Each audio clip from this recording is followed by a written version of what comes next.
Hi, Corey Feldman. I've been around for a minute. You might have heard of me. I think I'm Corey Feldman. You know, is this reality or is this my own made-up reality?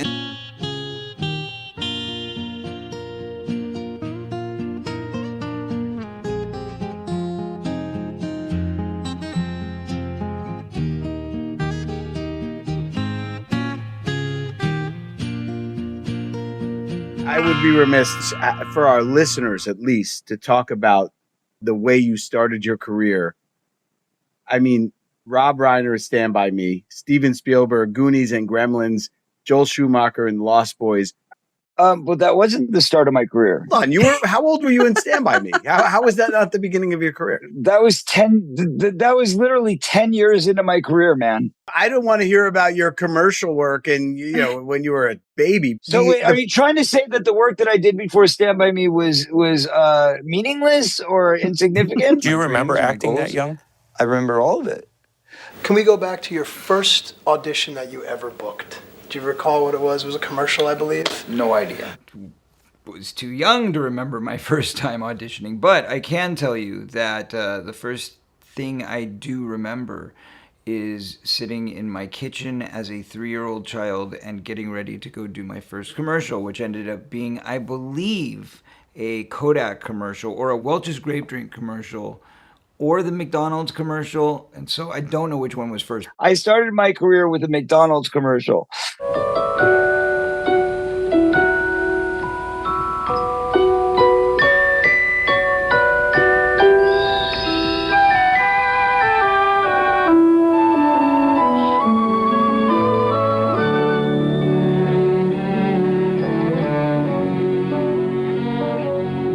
That commercial happened to win a Clio Award for Best Commercial, and it also happened to play for 10 years as one of the most classic, beloved commercials McDonald's ever made. And I did that in the beginning, but there was a lot of what I would call huge achievements before Stand By Me. Such as I got to do a musical number with Dick Van Dyke at 5 years old. I got to do my first real acting scene with Cloris Leachman, the Academy Award winner, when I was like 6 years old. I got to work with Malcolm McDowell of A Clockwork Orange and Mary Steenburgen, two of the most esteemed actors in the history of cinema, when I was 7 years old. Mommy, look at that. Mommy, come over here. Mommy, who's that man? Jason, come away. He probably works here. The Wells exhibit is on loan from the British Museum. I starred in a Disney film when I was 8 years old. And you did Fox and the Hound with Corey. You played the voice of the young Todd the Fox. Keith Coogan, the grandson of screen legend Jackie Coogan. Obviously, when you're doing voiceovers, you're in a room. You may not even be with the people you're talking to. Did you get to work with Corey? Or Absolutely not. Disney's method is one actor, one mic. And as Corey said, which hurt my feelings, because I do remember seeing Corey. We do school and whatever. But he goes, I'd pass him in the hallway on the way to school or going to record. And I'm like, that's true. We didn't never work together. Now, I was his hand model for a Mattel commercial. We did do Kid with the Broken Halo. We did the Oscars together. Corey bit his nails. And so for the close-up of the train on the tracks, they're like, yeah, does he need more school? Lunch? Go break Corey for lunch. They broke him, and I came in and I did the, hand part. First time I worked with him on that, he'd already won a Clio for the damn McDonald's commercial. So that's respect. I did 2 TV series before I was 12 years old. What happened next, Reggie? Then I went right up to the teacher and I smacked her in the face. All right. Oh, no. Mayday, MREC. All systems alert. Damien, part 4. It's over, Morty! No, Billy, no! And I was the Beaver's son. Did you know that? Leave It to Beaver. So I was with the entire Leave It to Beaver cast on the set of the Cleaver house in 1980. So that was the beginning of the 80s for me. Crispin Glover. I do know Corey Feldman. He was in Friday the 13th, part 4, which I was in. And he was, 9 years old or something. I'd already had I don't know, 3 or 4 number 1 hits by the time I got to Stand By Me. I was actually originally cast by Steven in E.T. And then we get the call that like, oh, I'm so sorry. We did a rewrite over the summer and your part was cut out and now we have to go on without you. But I was like crushed. Yeah. And Steven says, I make you a promise. Whatever film I do next, you will be in. Sure enough, Gremlins came along and they called me up and they said, hey, we've got this movie. Fast forward 2 years, Steven calls me again and he said, we have a concept. We want to do this movie that's going to be like Indiana Jones with kids. This one right here. This was my dream, my wish. And it didn't come true. So I'm taking it back. I'm taking them all back. If you're a parent thinking about getting your kids into the business, don't do it. Wait, let them grow up, let them have a normal life, and don't make them be famous before they're even old enough to get a real job, because what happens is suddenly they've gotten fame when they're young and then they stop working, as so many in Hollywood do, and next thing you know, they feel like a loser for the rest of their life, and it's your fault for making your kid go through that, so don't do it. I didn't choose to be famous. I would have never chosen to be famous. Our parents were very young when they had us. They were entertainers themselves. That's how we were bred, as an entertainment family. Our entire family was like that. Your name is Bob Feldman, right? Right. Hello. How you doing, Bob? Good, Howard. You're a pretty young-looking guy. I mean, Hi. Yeah. Well, did you raise Corey? I raised Corey. Many people don't realize, but my dad was a singer. I'm a rock and roll musician. I've done extremely well. My dad, not the guy who is from the Strange Loves and not the writer of I Want Candy, which is what it says on Google and Wiki, which is full of crap. Actually, I did play with the Strawberry Alarm Clock for a while. You did. Yeah.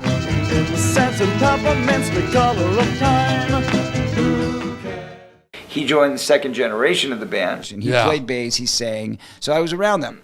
He was always playing, he was always in a band, so he was going from one band to the next, and a lot of my childhood when I wasn't working, I was spending it in those rehearsal rooms, in those rehearsal stages, and going and seeing him at the live events.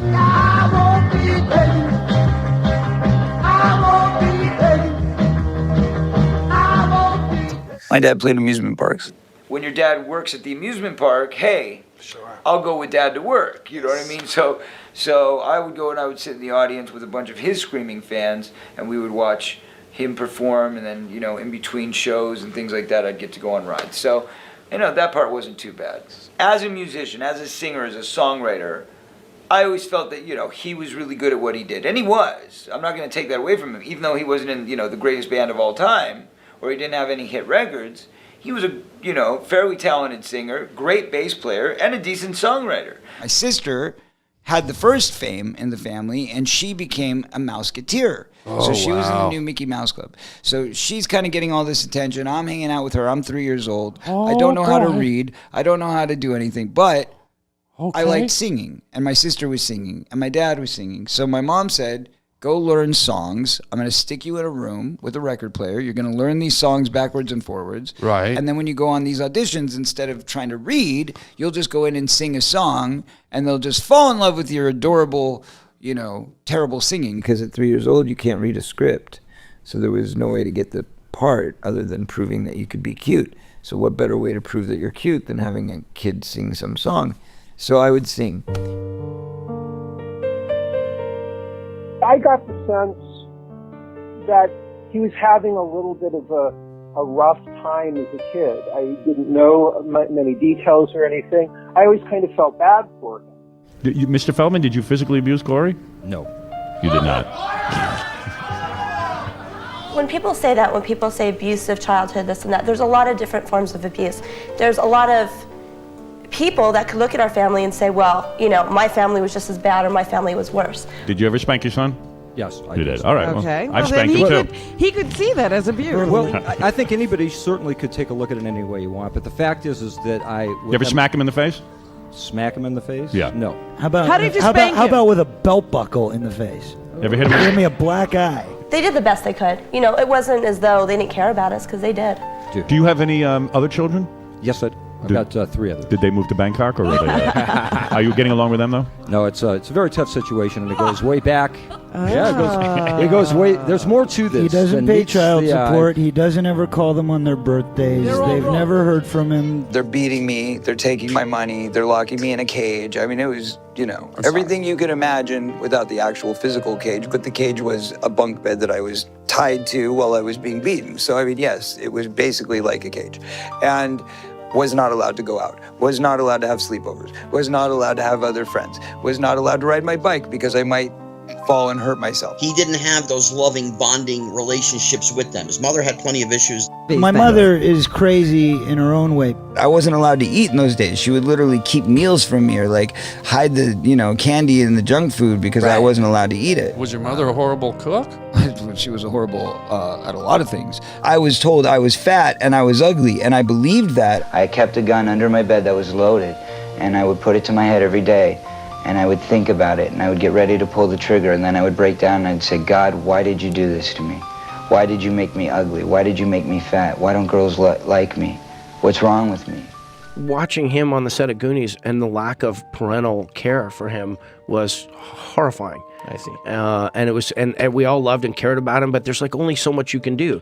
I mean, he was a cocky kid. Right. He was strong-willed and, had a lot of energy and was doing things. And I don't know that, in a certain moment you can go, hey, Corey, I want to talk to you about the lack of parental supervision you have, and let's see how that's going to affect your life. I just felt so miserable and alone.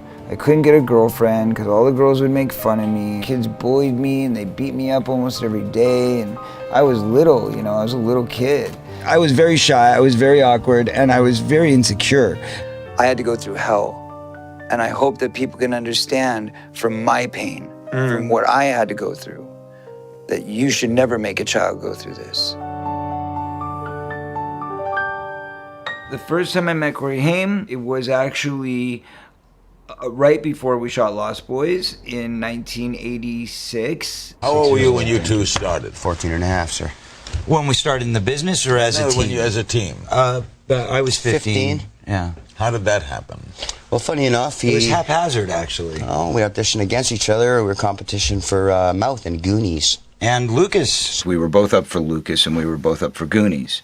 He was up for my part in Goonies, and I was up for his part in Lucas. Sitting in the waiting room at Amblin, the day that I had to go in and read for Stephen and Kathleen Kennedy and all of them, was Corey Haim. And that was the first time we met, unofficially. And he was reading for the part of Mouth, which he did not get, obviously. And I had been hearing rumors about this kid floating around Hollywood. There was clearly a new Corey in town, and he was starting to become a pain in my ass. It was backstage at the Ambassador Hotel that I met a beautiful little red-haired girl. Her name was Robin Lively. The moment Robin and I met, I was instantly in love. I was waiting for just the right moment to plant a kiss on her and make her mine. Suddenly, she started talking all the time about this Corey Haim. He's such a sweetheart and so talented. I just love him. He is just the sweetest little thing. I thought you and I were, I thought we were sort of, like a thing. You and I? Oh, honey, you're more like my little brother, she said gently. But Corey Haim, we're sort of dating. He'd even moved in on my would-be girlfriend. I officially hated him.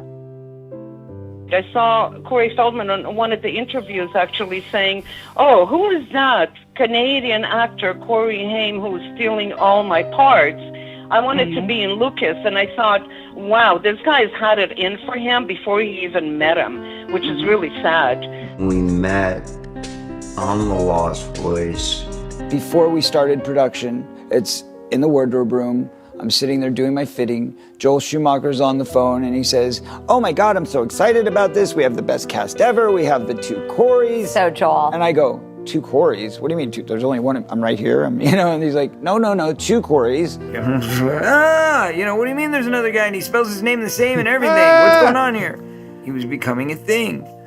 And at first I was very like, who is this kid? Who's this kid moving into town? He's moving in on my girl. He's moving in on my job. What's going on here? As I get a call on my answering machine from Corey who says, "Hey man, what's up, dude? It's Corey Haim. You know, hey man, we're gonna be doing this movie together. So like, let's hang out, dude. It'd be really cool, man. Let's hang out. Let's get to know each other. Give me a call, bro. Let's hang." We got together. We went to the beach. Our dads met. We threw a football around. We just moved there, so we didn't really know anyone. So Corey Feldman and my Corey became friends instantly. They were the same age. And they've had such a bond, an immediate bond when they first met. We went back to Haim's apartment in the valley, which is when I noticed that he was wearing a short gold chain around his neck with a little charm that said 222. 222? What's that? 222, man. It's my favorite number. Like, that's my number, man.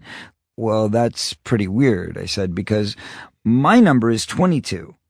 22. Wait, what's the significance of that? This is my number, 22. It's my lucky number. It's a thing. I've always had a passing interest in numerology.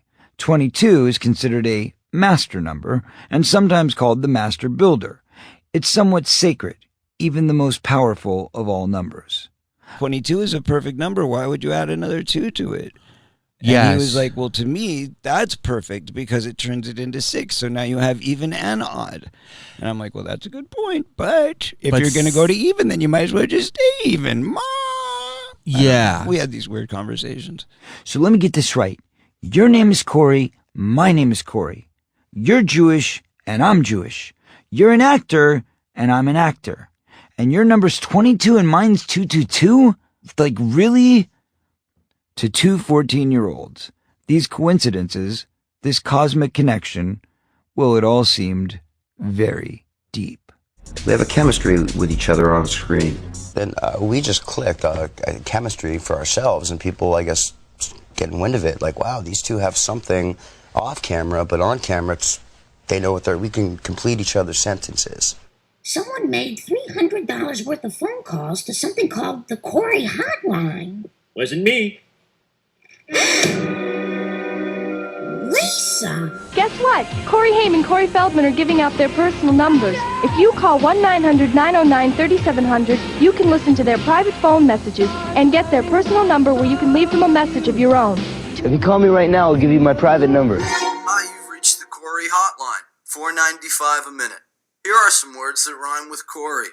Glory, story, allegory, Montessori. When they see each other, they pick it up where they left off. Ironically, we ended up meeting in the exact same place that we shot our last scene together ever. It's a secret little place that you go and they shoot every movie in the world there. I've shot probably like 6 movies in that exact spot. That's where we met. I guess they're probably going to be like that forever. Bitch! Hey! Look! What the f***? Do not step to me. You guys! You don't You want to step? Stop. You want to step? Guys. You want to step? I will knock you out, kid. Hey! You don't want to do this. It's not worth it. You get that, right? Dude, I will kill you. Dude, I'll mess you up. It's like my second kid. Who is Scott Schwartz? Well, how do I start that? Scott Schwartz, you know the little kid from the toy? He went into porn. That person allegedly contacted a woman who was this reporter and brainwashed her within 5 minutes, telling her all these terrible things about me. Julia Morrison. I've known Scott Schwartz a little bit longer than I know Feldman, and I knew Haim. I want to vomit. What was your role in pornography? I produced, directed, ran a production company, worked for one of the agents. Schwartz is the biggest wannabe in the world. Schwartz is upset because Marion couldn't get him any more jobs because he didn't grow up. So Schwartzy Portsy turned to porn. Did I have my foray into the adult industry? Absolutely. I put a roof over my head and food on my table. If you're not getting work on one side of the fence and the other side of the fence calls, okay. Didn't harm anybody, didn't go to jail, wasn't on drugs. You couldn't even make it in that field, Scott, because your penis was so small, it couldn't be found. haven't had anything to do with the industry in the years. I was a kid actor from New Jersey. I got a couple of movies, The Toy with Richard Pryor and Jackie Gleason. You were the little boy in The Toy? Yes, sir. Were you in more movies? Mm-hmm. I did A Christmas Story and then a film called Kidco. It's one with Darren McGavin, Melinda Dillon. You know them, don't you? I got my tongue stuck. You know Darren McGavin? Okay. I had done a TV movie of the week with Corey Haim called The Time to Live with Liza Minnelli. Corey Haim played my brother. He had already done Lucas. He had already done a few other films. He hadn't done Lost Boys yet. We were up in Montreal in Canada. And, he's a couple years younger than me. So it was kind of the older brother, younger brother, which is what we played in the show. Liza Minnelli was our mom. Jeff DeMunn was the dad. And he played a very sick kid. And it was a great role. And he was terrific in it. But he and I had a blast up there. We became instant friends. I was 17. He was around 14. I moved to California the beginning of 87. And I guess Haim was already out there. But, we just kind of had to find each other. And then we both moved into the same apartment building together the beginning of 88. So I was on the 4th floor and he was in the penthouse apartment right above me with his dad. Haim and I were very, very close. I've got Judy Haim on record in my personal email stating that you were never like a son to her or brother to her fucking son. Corey Feldman was. I'm in Haim's apartment right above me. He wanted me to be the third wheel in License to Drive. And he had a whole bunch of scripts there. And he's like, I don't know. I might do this one. I might do this and that. And so I started pulling scripts. He goes, yeah, that's the one. I kind of like that. It's a buddy thing and whatever. So I read through the script and I see there's a third wheel. Mm-hmm. And I said, hey, this would be hysterical. Me, you, and Feldman, let's go. All right. I'll tell him, let's go. All right. And from sort of what I understand, there was a producers meeting, and for whatever his reason, Feldman didn't want me to be a part of the gang. Nope. If he's doing it, I'm not doing it. Forget that. Wow. Okay. Now, the thing is Haim never told me that. A girl who worked for the casting agent was there. Little beknownst to none of them, her and I had dated. So she called me and told me what he said. I'm pissed. Right now I'm going to stick up for Feldman. When it comes to Schwartz, you've always wanted to be one of the Coreys. You never were. You couldn't even make it in porn. You're just jealous. It's a bunch of nonsense. The 80s to me were not some great glory days, you know what I mean? It was more like I was a slave kid that was just basically trying to get away from the abusers, trying to get away from the parents, trying to get away from everybody that was trying to hold me down. You took all of Corey's money, supposedly, or what? Supposedly? Well, all I can say is I can't say it's wrong. I can't say it's right, and I can't say it's wrong, but I can say I love my son. You do love your son. Oh, my God. Oh, my goodness. Thank you. That Corey's mom and Corey's dad were co-managing him, and they were each taking a percentage. Oh. In other words, a manager's supposed to take 15. Right. Corey says they were each taking 15. Oh, my. Is that true, Mr. Feldman? All I can say is that I love my son. I'm sure there's some misunderstanding. Your parents were divorced when you were 11. From the ages of 10 to 15, he lived with his mother. Then he lived with his father. Corey is a great actor. He made a decent amount of money when he was a kid. Yes. I've kept all the records of that money. Yes. And the fact is that when his mother and I got divorced, yes, when Corey started doing his movies, all that money was coming in, and I wasn't around to see any of the checks because we lived in a different place. I see. What? Now, the funny thing is from 10 to 15, he didn't live with his father. Lived with his mother. So she controlled the checkbook. But he blames his father. She was really wretched and Your really parents awful. were together? They were not together. If my dad was going to at any point come in and kind of save the day, because at least I knew with him, we'd smoke weed together and he wouldn't kick my ass, you know what I mean? Living with my dad was nothing like living with my mother. He was more like a friend than a father, and I was able to do more or less what I wanted. My mom was just like psycho, wanted to beat me all the time, wanted to abuse me, wanted to do whatever she could. What movie was your first movie, Corey? My first movie was Fox and the Hound when I was 6. Your other than a voiceover, what was your first starring role? Time After Time. Your first starring role? Oh, boy. Stand By Me? Gremlins? Gremlins. Gremlins. Okay, where was I in Gremlins? It doesn't matter. I was on a series. I was on 2 series. Wait a before minute. that. Do you know how much money I made every week? Yes, you Sure, do. 'Cause I've you got- spend it. no, hey, I've got Whoa, screen- What kind of question was that? By the time I was 14, I had grossed $1 million. I had $40,000 left to my name when I turned 15. Right. And I had to start all over on my own.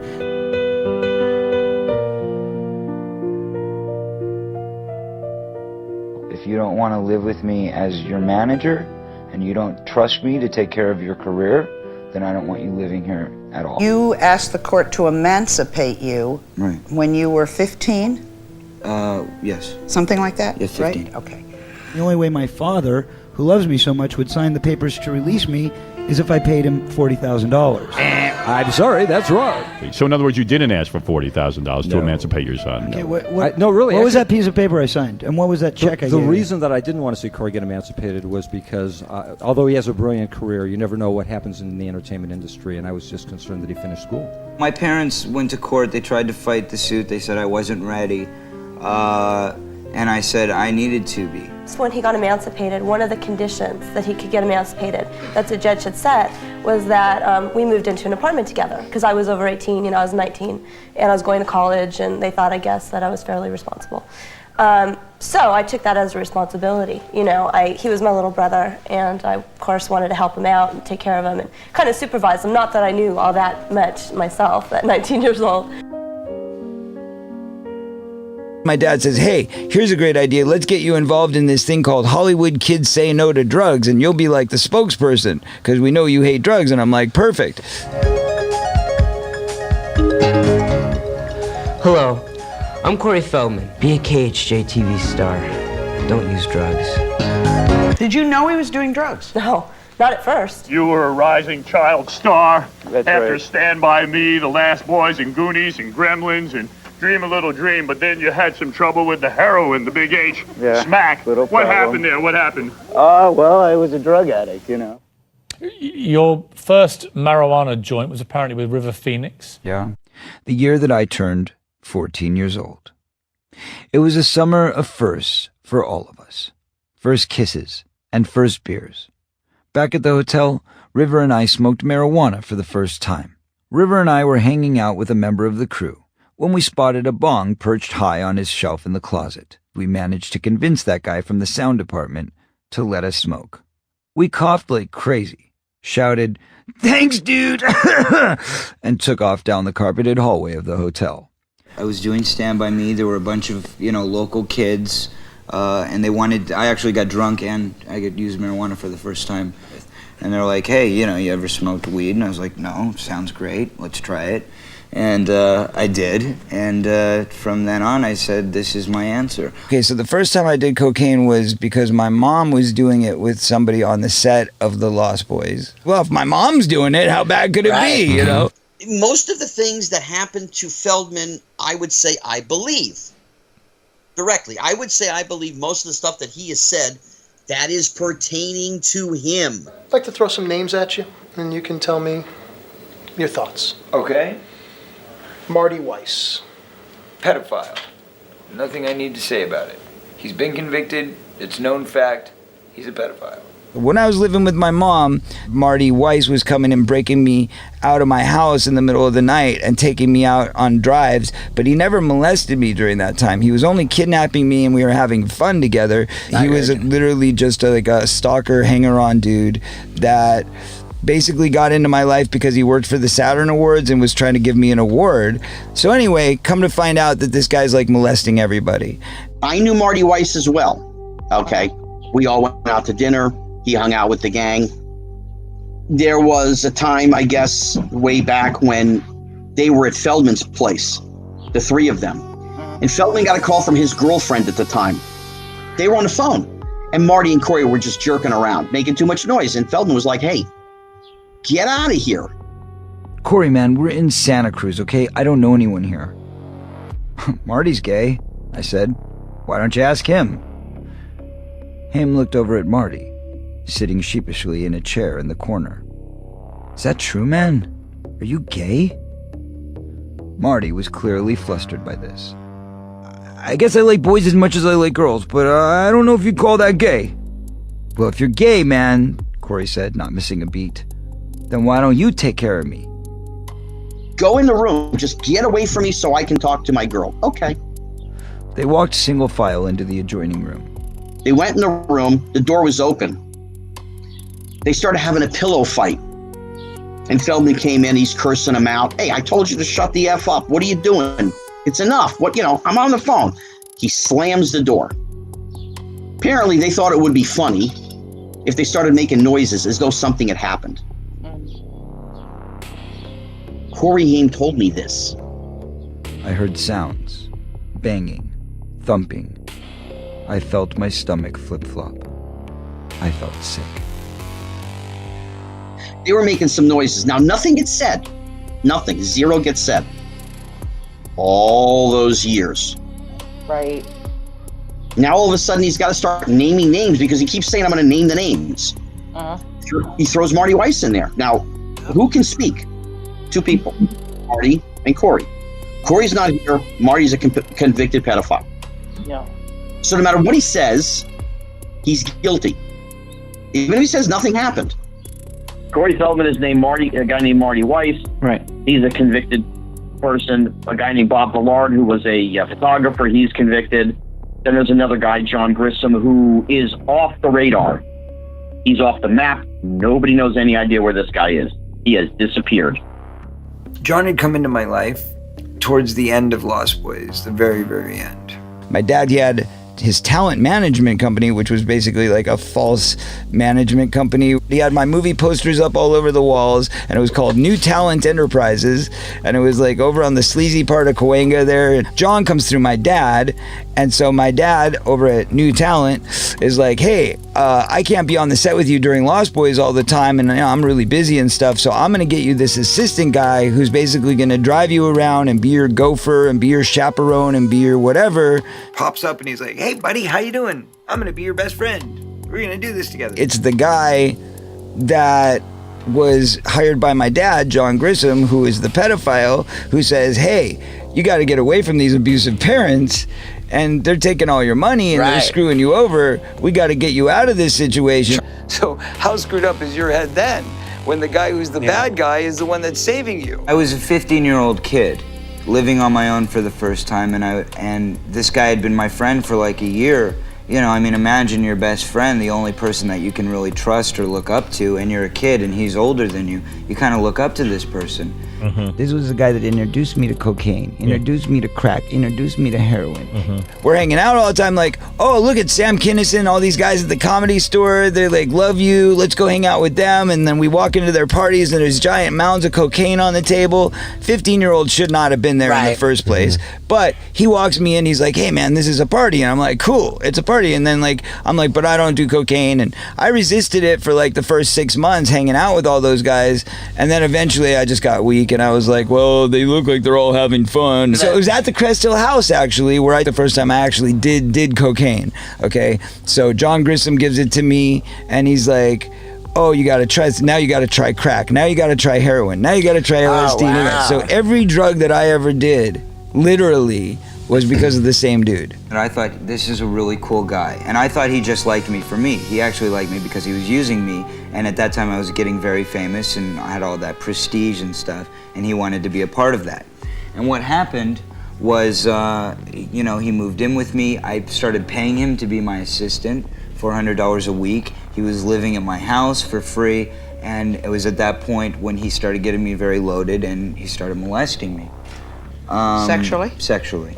So one day, there was this bag of sorted pills. It's like, we gotta try them. Well, Quaaludes did me in. He can see that I'm pretty out of it. And then before I knew it, he was moving that hand up my leg into my groin area. And I was like, oh, this is how this happens. The only thought that went through my mind was, this is what Corey did. Maybe he's right. Maybe this is what all the boys do. I said yes. You said I'll put it up right now. I said yes because it was a close friend, so I thought. He's my best BFFist. You know what I'm saying? Why am I going to go and like say anything to him? I was just like, okay, well, you know, if that's normal, then I guess I'll try. And then I didn't like it. It made me uncomfortable. It made me feel very used and awkward, and I felt dirty, and I said, no, you got to stop now. And then he wouldn't stop. So the next day, you know, I was just gonna pretend like it didn't happen. Yeah. And then he pretended like it didn't happen. So that made it really easy. Like, we'll just play this game together. Neither one of us saw nothing. It didn't happen, right? So, but then that gave him the open invitation to keep it going, keep it going, keep it going. And so every time I kept like showing him harder and harder. No, it's not okay. No, I couldn't say it though. I had to pretend I was asleep. I had to go through all these different things in my mind. How am I gonna let him know without letting him know? Because I can't confront it. Because I'm a scared, shy little boy, and I don't want to confront that. I don't want to lose my friend. Yeah. But I also don't want to like have this taking advantage of me anymore either. I hated him. I would be so mean to him and so rude to him, and you know, I would lay there and pretend to be asleep when it was happening, and then the next day I would try to give him the vibe of how much, you know, like I knew, and I hated him for it. And it wasn't until like a year later I was able to confront him about it and tell him if he ever tried it again, I would never talk to him.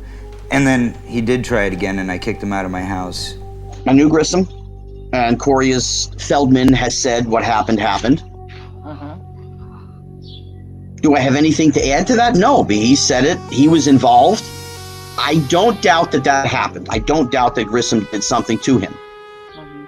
Alfie Hoffman. What does that name mean to you? Why I have been saying what I've been saying is because he dragged me into this. When they talked about the Alfie Soda Pop parties and we were all there, it was on the Dr. Oz show. They showed this video of us all up on stage, and I happened to be next to this guy, Alfie, who was one of the hosts of the party. And Feldman, you know, said, look at Scotty Schwartz, you know, look at how he looks at Alfie. Maybe he's got secrets. Alfie Soda Pop Club was basically a gathering for children in the entertainment industry at that time. A guy named Randy Miller, who owned New York Seltzer Soda at the time, was looking to push his brand.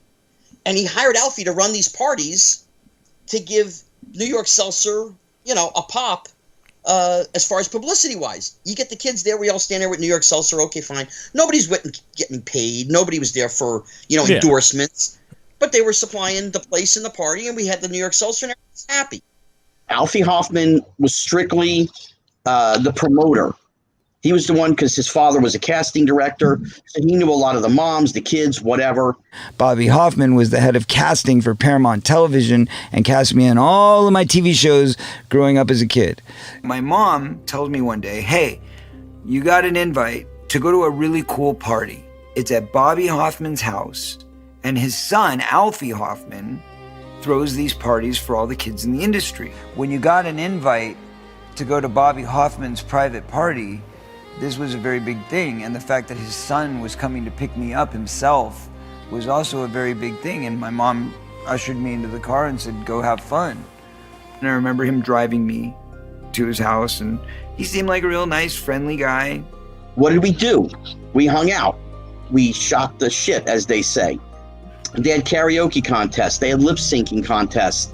You know, they would have people get up on stage and perform and sing and dance and whatever. So the kids did get some PR out of it for the teen magazines and all that. And that's really why Randy Miller did it, because he was getting advertising for New York Seltzer. And the thing is, there weren't a lot of parents at the party. There was a lot of kids everywhere, and there was a lot of producer type guys and Hollywood type guys, and maybe one or two moms, maybe three moms that kind of chaperoned. But really, there weren't a lot of parents there, because he would pick them up and he became friends with all these kids. At that time, I certainly didn't feel anything was weird about it. And it wasn't until when I was about 15 when somebody tipped me off and said, guess what? Bobby's not really Alfie's dad. It was his gay lover, but they told kids that it was his father. That was their way of kind of sidestepping it. Yeah, nasty stuff. At the time, he had a girlfriend. And then after that, he dated another woman. And then he had a child, you know, Alfie. He's had girlfriends and women in his life the whole way. Those parties were relatively kid-friendly. But interestingly, that's where I met, you know, the guy that ended up molesting Haim. Many of them were at the party that night, held in the little house in Hollywood that Alfie shared with his father. I met some older actors too, in particular Dominic Brasher, an overweight actor in his 20s who I officially recognized from Friday the 13th, A New Beginning. I liked Alfie and Dominic both. Talking with them was easy, as they seemed to communicate on my level. There was a bunch of these guys, they were all hanging out together at these parties. He claimed that there were men in black that showed up, guys in suits that showed up to look at all the little kids. I didn't see that. There were guys there in suits and ties. Maybe 4, 5, something around there. What were they doing there? They were off-duty police officers for our security. You gotta have security. You got kids on television, kids in films. You know, I've spoken to parents of other child stars. And I said, did you ever see this? They're like, no, never saw that. And they were there. Nothing happened with the Alfie guy until after I was living with my dad. Suddenly Alfie got a new apartment across the street from my dad's. So now it was real easy. All I had to do was run across the street and I could go hang out with Alfie. So that's what I started doing. And then one night, I got really wasted. But I remember that I went and laid down in Alfie's bedroom because I was kind of passing out. And then I remember waking up to Alfie doing the same exact thing to me that John Grissom had done. He was giving me oral copulation. From everything that I have ever seen or know about this particular person, nothing has ever gone on. Never touched a kid improperly, never did anything improperly. There's been not one other person from that time frame who has stepped forward and said, he did this to me. This is what happened. Nobody. Because it didn't happen to begin with. With License to Drive, we were both up for Les, and they came to me at a certain point and said, you know what? We're not going to give you the part of Les. We're thinking about giving it to Corey Haim. And I was like, God, you know, I'm tired of this little bitch coming in and taking all my roles. It was not like, hey, here we go again, the two Coreys, let's go make a movie. It wasn't like that. Dream a Little Dream, a sort of surrealist rom-com, is exciting for a variety of reasons, not least of which is the fact that it's my first starring role. This one is my movie. For the first time, I'll be top billed. I won't be part of an ensemble cast. I go away for a few days to attend some business, and when I come back, one of the producers informs me that he's got good news. Oh yeah? What? Well, Lala is going to be doing the movie, he says. Lala is Laura Sloatman, Frank Zappa's niece, and, ironically, Corey Haim's current girlfriend. Why is that good news? Because Lala only agreed to do the film if Corey Haim agreed to do it too. In 2 days' time, my breakout film has been just turned into another Two Coreys movie. From the time that they do Lost Boys until about mid-1990-ish, somewhere in there, they were tight buddies. Then there was a falling out. A little bit too much on the drugs and a little bit too much of the nonsense. So they didn't hang out. I don't even think he knows there's a problem. Yeah, that's how messed up that boy is. I'm just tired of him right now, man. It's cool. Joe Way can reach through the camera and actually dig in. Okay. MTV Live. Bam! Joya Morrison. What relationship did you have with Corey Haim? Friendship, boyfriend, girlfriend? Was it sexual? Was it just? We were friends. He actually dated Alyssa Milano, who dated on her television show with Tony Danza. The guy that played one of her boyfriends was my high school boyfriend in Brooklyn, which is pretty funny. I had moved, and by the time I came back in '92, he wasn't even really speaking. Haim was not speaking to Feldman at all. You know, Feldman kind of went with his own crowd, you know, and did his own thing. They did not like each other at all. They were in odds with each other for a very long time. Corey, you're not attached by the hip. You were not his partner. When I hear him saying, oh, my partner, my best friend, I want to throw up. You weren't part of our family. You weren't really a good friend. He was never one of those friends that came to my house to have a dinner or whatever. All of other Corey's friends practically lived with us. It was like, I don't remember spending more than 5 minutes talking to this guy throughout his life, since they were teenagers. I ended up a drug addict, then I ended up in jail, then I ended up in rehab. He had an addiction to cocaine, LSD, and heroin that cost him his fortune and nearly his career. He ran with a wild Hollywood crowd, and by age 18 had been arrested twice for drug possession. He finally checked himself into a rehab clinic in December of 1990 after hitting bottom. I was $150,000 in debt, and I had lost everything. I had lost my car, I had lost my house. I was emotionally, spiritually, financially, and physically bankrupt in all areas of my life. I don't put it off on the industry or my parents or anybody. I'm the only one who made myself do that, you know. Nobody did it to me. I know that I have a problem, and I would like to take care of that problem. I would like to seek help for myself, and I would also like to help others. There are other child stars who sat in the chair where you're sitting. Dana Plato, Adam Rich, Todd Bridges, Danny Bonaducci, and I thought to myself, this story is beginning to sound very familiar. And I don't really put myself in the category with those other actors because like 9/10 of those actors who were arrested like had one-hit show when they were a kid and haven't worked since. I'd been working, you know, continuously since then. An article was written about him, and I said to him, hey, this is a bad article, man. This basically says, I was on drugs, I'm not now. Please hire me. I said, it's like a cry for sympathy, man. I said, this is a terrible article. I was this all-American teen idol that all these kids loved and listened to what I had to say, and all of a sudden I was this no-good junkie. You're, you know, the unsung hero, you're everybody's favorite, you're the future of Hollywood, you're the golden child, and then you turn 18 and it's like, oh, remember when he had a career? And you're like, wait, what? 6 months ago I was the golden child, what happened? Oh, but he got arrested for drugs, his career's over. It went from like, oh, he's a drug addict, he's got a problem, to what a loser, to what a has-been, to oh my God, he's washed up, and why are we even talking about him and wasting the newsing? Everybody wants to see a fallen star. everybody stares real hard at a car wreck. It's that same kind of thing. I had comedians making jokes about me.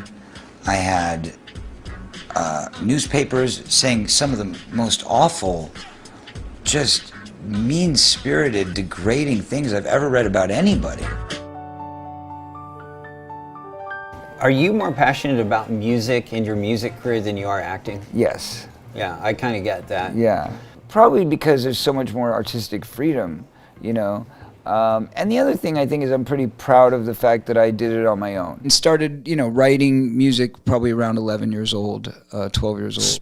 I started writing at 13, but I started writing parodies.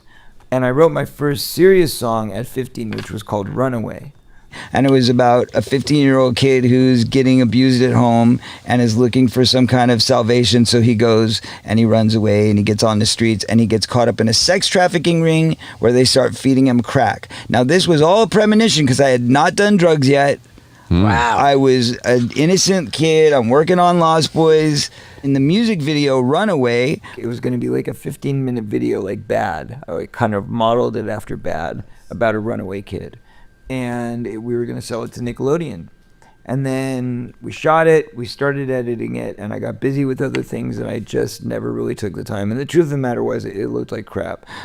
You can see the two guys that molested me dancing behind me in my dad's apartment at 15 years old, because those were my friends. Corey, let's just put it this way. I'm not trying to be mean. I'm just going to be blunt. I'm not acting like you did in your videos. You can't sing. You can't. And you never wanted to sing. Your mom forced you to do that. Allow me to remind you. Now, could Hamster?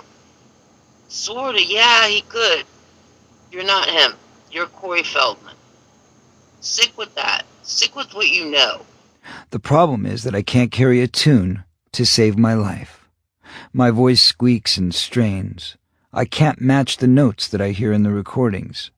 Everybody told me my whole life, you'll never have a successful music career. It'll never happen. Nobody's ever going to take you seriously because you're an actor first, and that's the way people know you.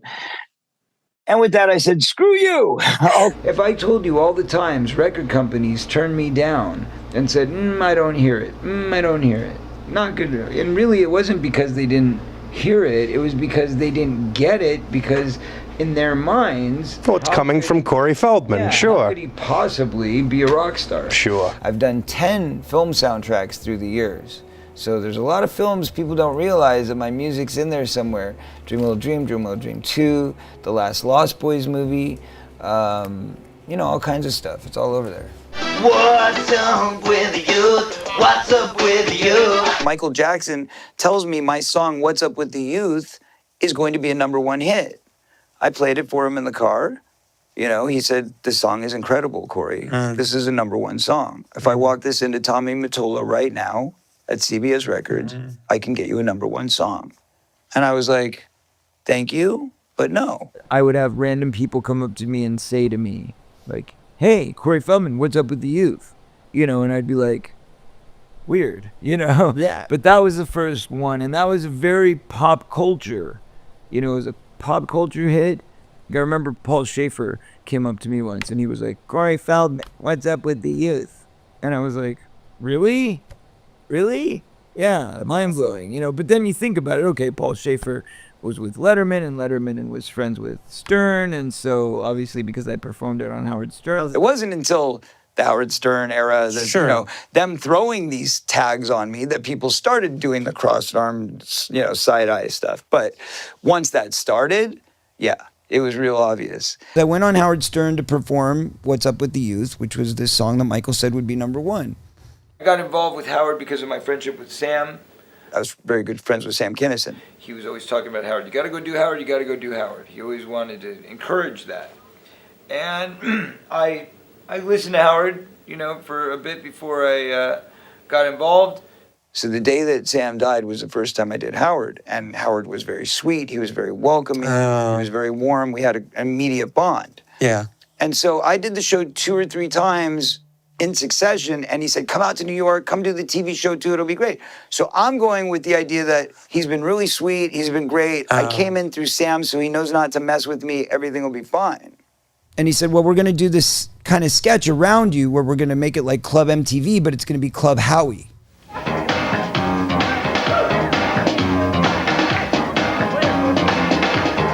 Welcome back to Club Howie with your host, Right Said Howie.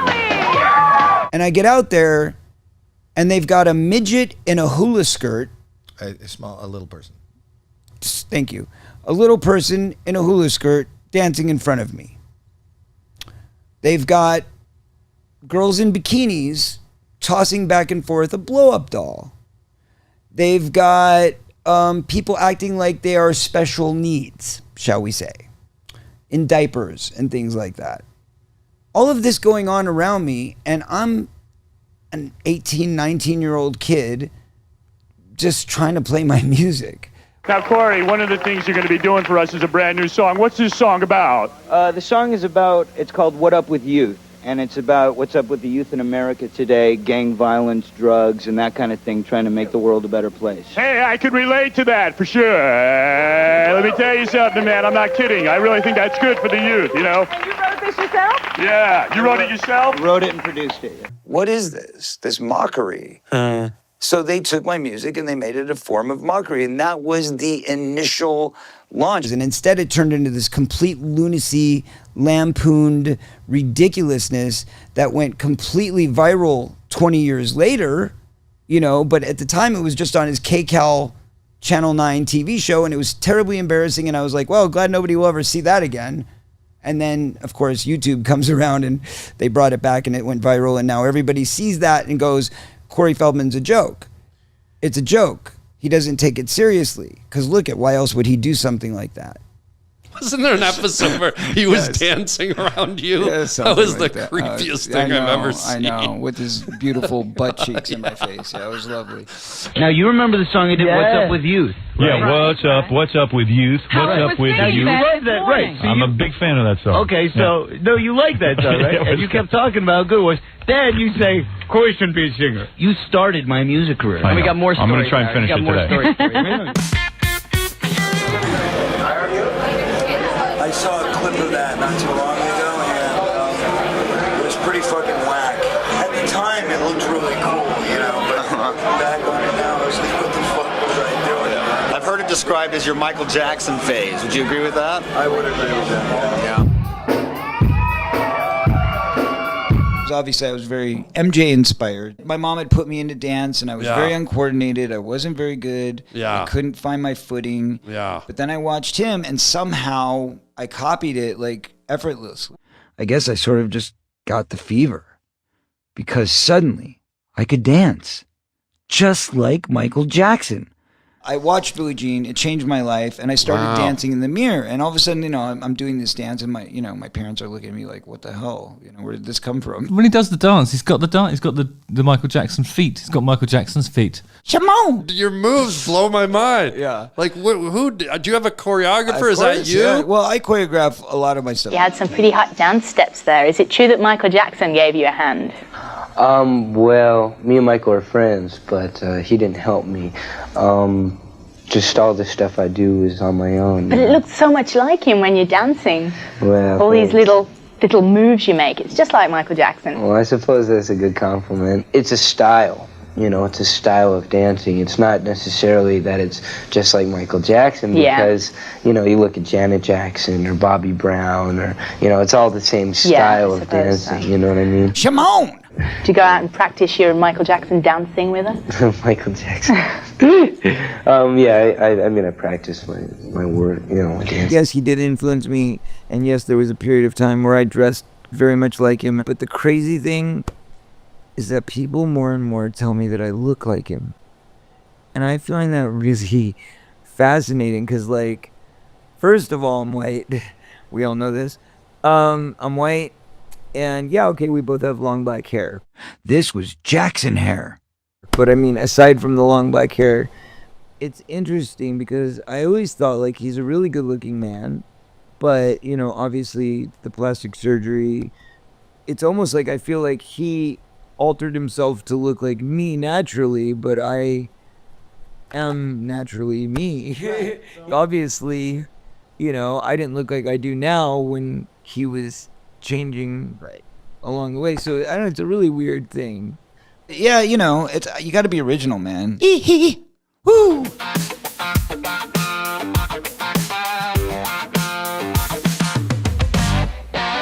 It was like he had stepped right out of a music video. He had the black military jacket with the giant gold buttons, the glittery belt buckle, the penny loafers, and the exposed white socks. Are you Michael Jackson? Yeah. I know you're friends with kids. Do you think that if I gave you my phone number, maybe you could call me sometime? Sure. So, if I give you my number, you promise you'll call me. I promise, Corey. I promise. When? I asked. I'll call you tonight.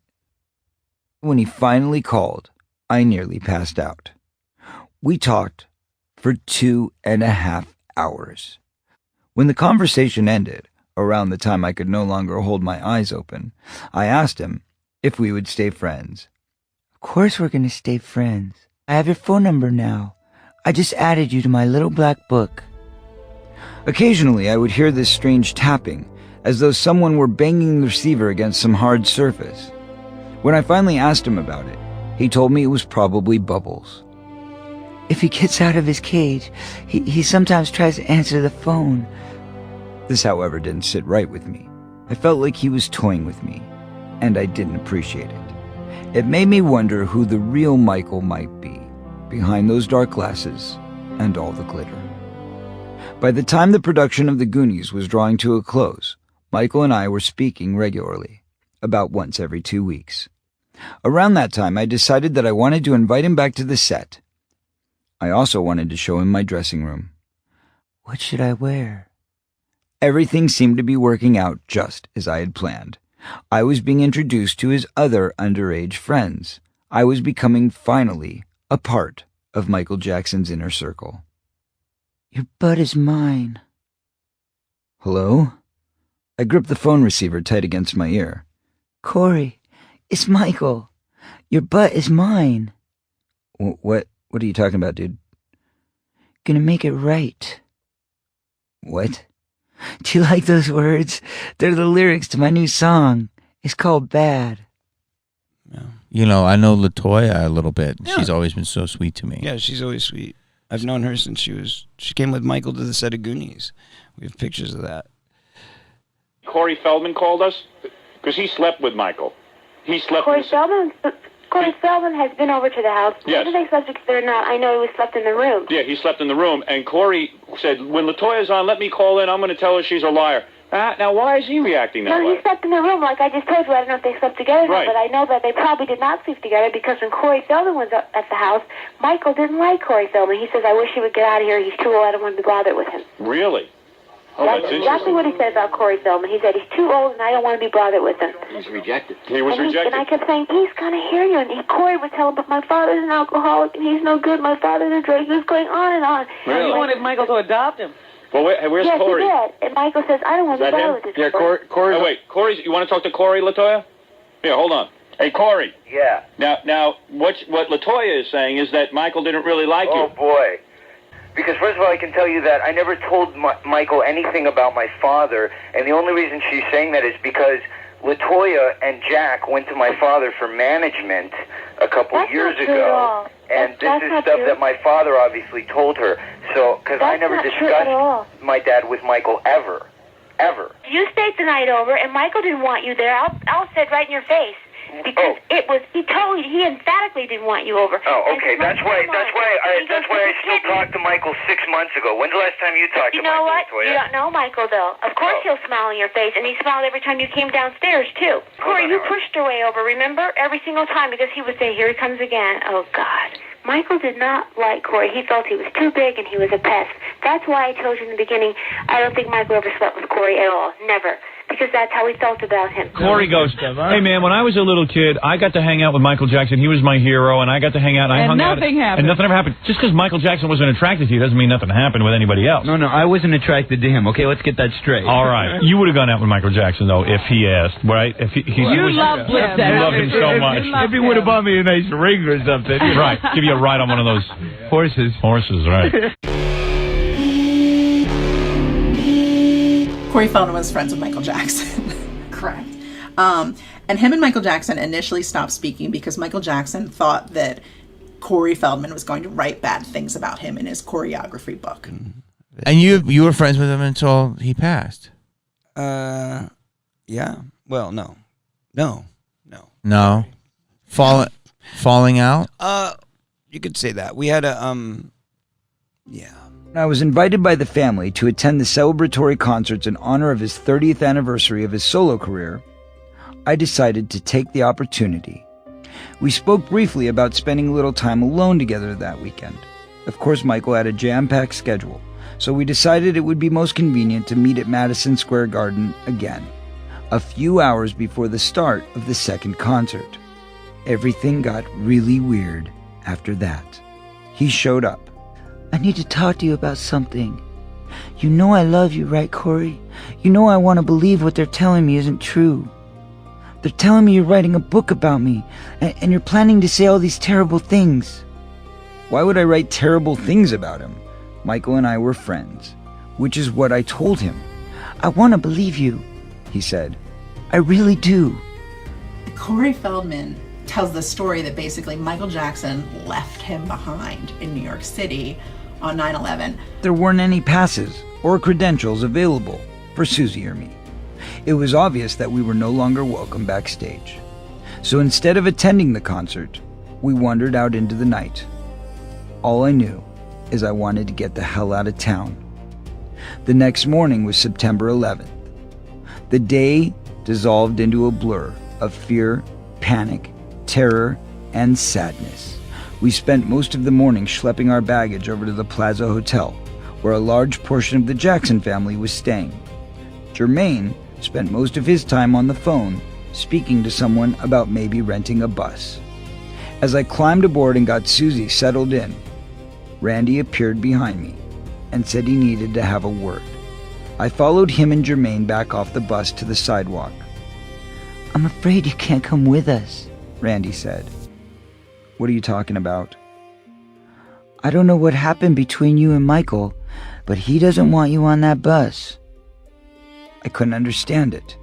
First, the strange confrontation about a book that didn't exist. Now I was being kicked off what was literally the only ride out of town. All of the tunnels and bridges were closed. I was going to be stranded in New York for apparently no good reason. And there's like a lot of conflicting reports about exactly what happened. The Jackson family was getting back on the plane and Corey was nowhere to be found and he was left in New York. But that was his own doing because he couldn't be found.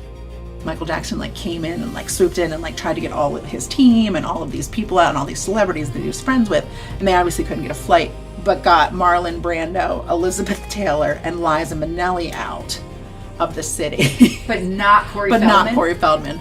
I know. Fuck you, Michael Jackson. So there's this like story that Marlon Brando, Elizabeth Taylor, and Michael Jackson like drove in a car together cross country. Oh my God. Can you imagine? So Corey Feldman, obviously upset about this, he wrote a song that is called Megaloman. Back in LA, I tried to put what had happened with Michael behind me, but not before including a thinly veiled song about the experience, Megaloman, on my third album.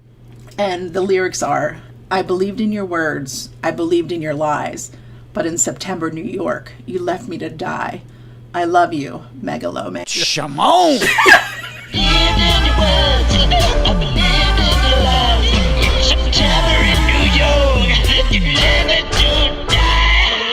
Within weeks of its release, I was sent a cease and desist letter from Jackson's attorney, claiming that the song was defamatory. Michael and I would never reconcile.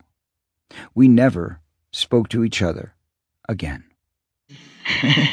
We love you, Megaloman. He made several attempts to try and repair things, but I just was, I was done. Mm-hmm. Because he didn't apologize. Like, apology would have gone a long way. I'm the kind of guy that, like, I don't care who you are. I don't care how big of a star. If you can't be a mensch and you can't say, I'm sorry, I was wrong, or, let's talk about it and see why I feel that I wasn't wrong, or you feel you weren't wrong, or whatever, let's discuss it like men. But to try and just assume we can just brush it over or sweep it under the rug, I don't do that.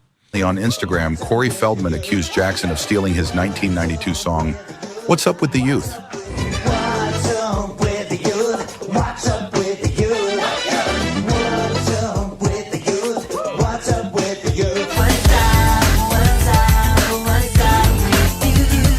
What's up? What's up with you? The final episode I did was Battle of the Bands.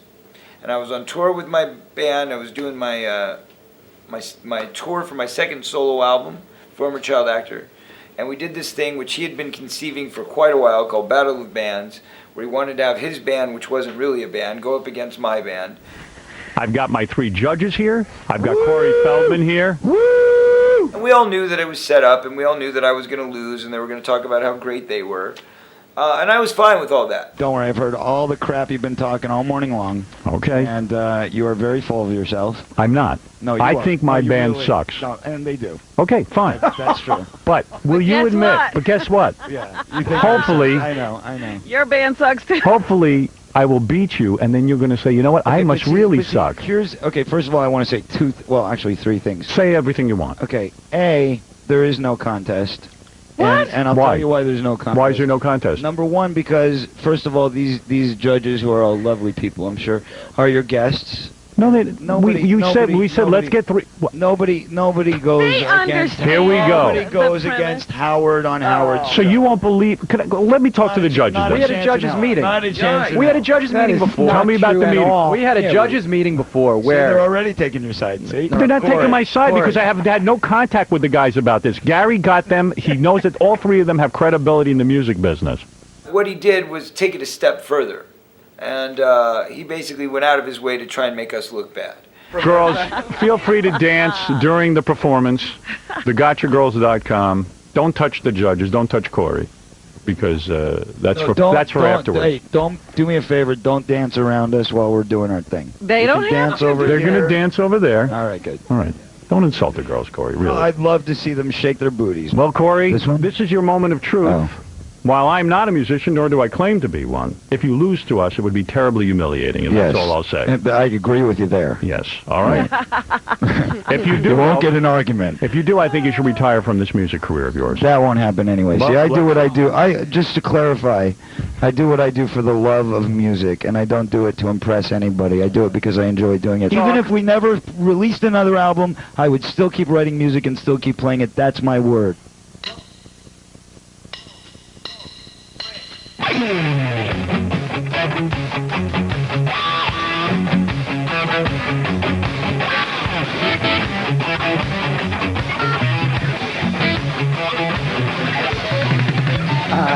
In, box, in, locked, out, shut down, walk, go, much. What you do is make them the ball down, and these animals that don't make sense to do. And so gotta live with me. when the song is that bad, you really can't give credit. It's the losers. The losers. Now, this is so shocking. Oh, God. Congratulate me. I had no idea Excuse that me. the losers. Excuse me. Terribly shocking. Congratulate me. Everybody. Congratulations, We lost on Howard Stern. Can you believe it? It's one thing to try and make jokes, another thing to talk about somebody's personal life or their sex life. That's all fine and dandy. But when you start trying to take dollars out of my pocket and make people not turn up for a show in New York City because, you know, Howard Stern says it's the worst music ever made, and people were listening at that time, I felt that it was just way below the belt. I mean, look, I got him a lot of ratings. A lot of where he is today was as a result of my help. Not to say I'm fully responsible in any way. So how much money did I make for Howard Stern and how much money did Howard Stern make for me? I'm pretty sure that the batting average goes in his favor. Ever since Howard Stern, I knew the beast I was fighting, which is that they're always going to try to point me and paint me into this box, into this corner of being a not real artist. Are you mad at Howard for this? No, I mean, You this feel is like you Howard. really didn't know? No, this is Howard's job. You know, I mean, you can't get mad at somebody for doing it. It's a radio. It's entertainment. This is what we do. But in the end, he turned on me. I needed to blow off some steam, which is how I found myself at Las Palmas, a trendy nightclub at the north end of Hollywood. I was scanning the room when I locked eyes with a pretty brunette, and before long, she was pulling me onto the dance floor. Susie Sprague and I slept together that very night, and within days, I had told her everything about my life. In order to build trust and to restore faith in ourselves as partners, we would have an open relationship. If we had an urge or a fantasy, we would share it with each other.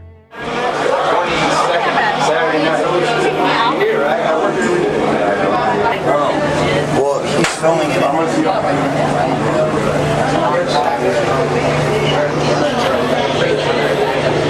This is my fiance.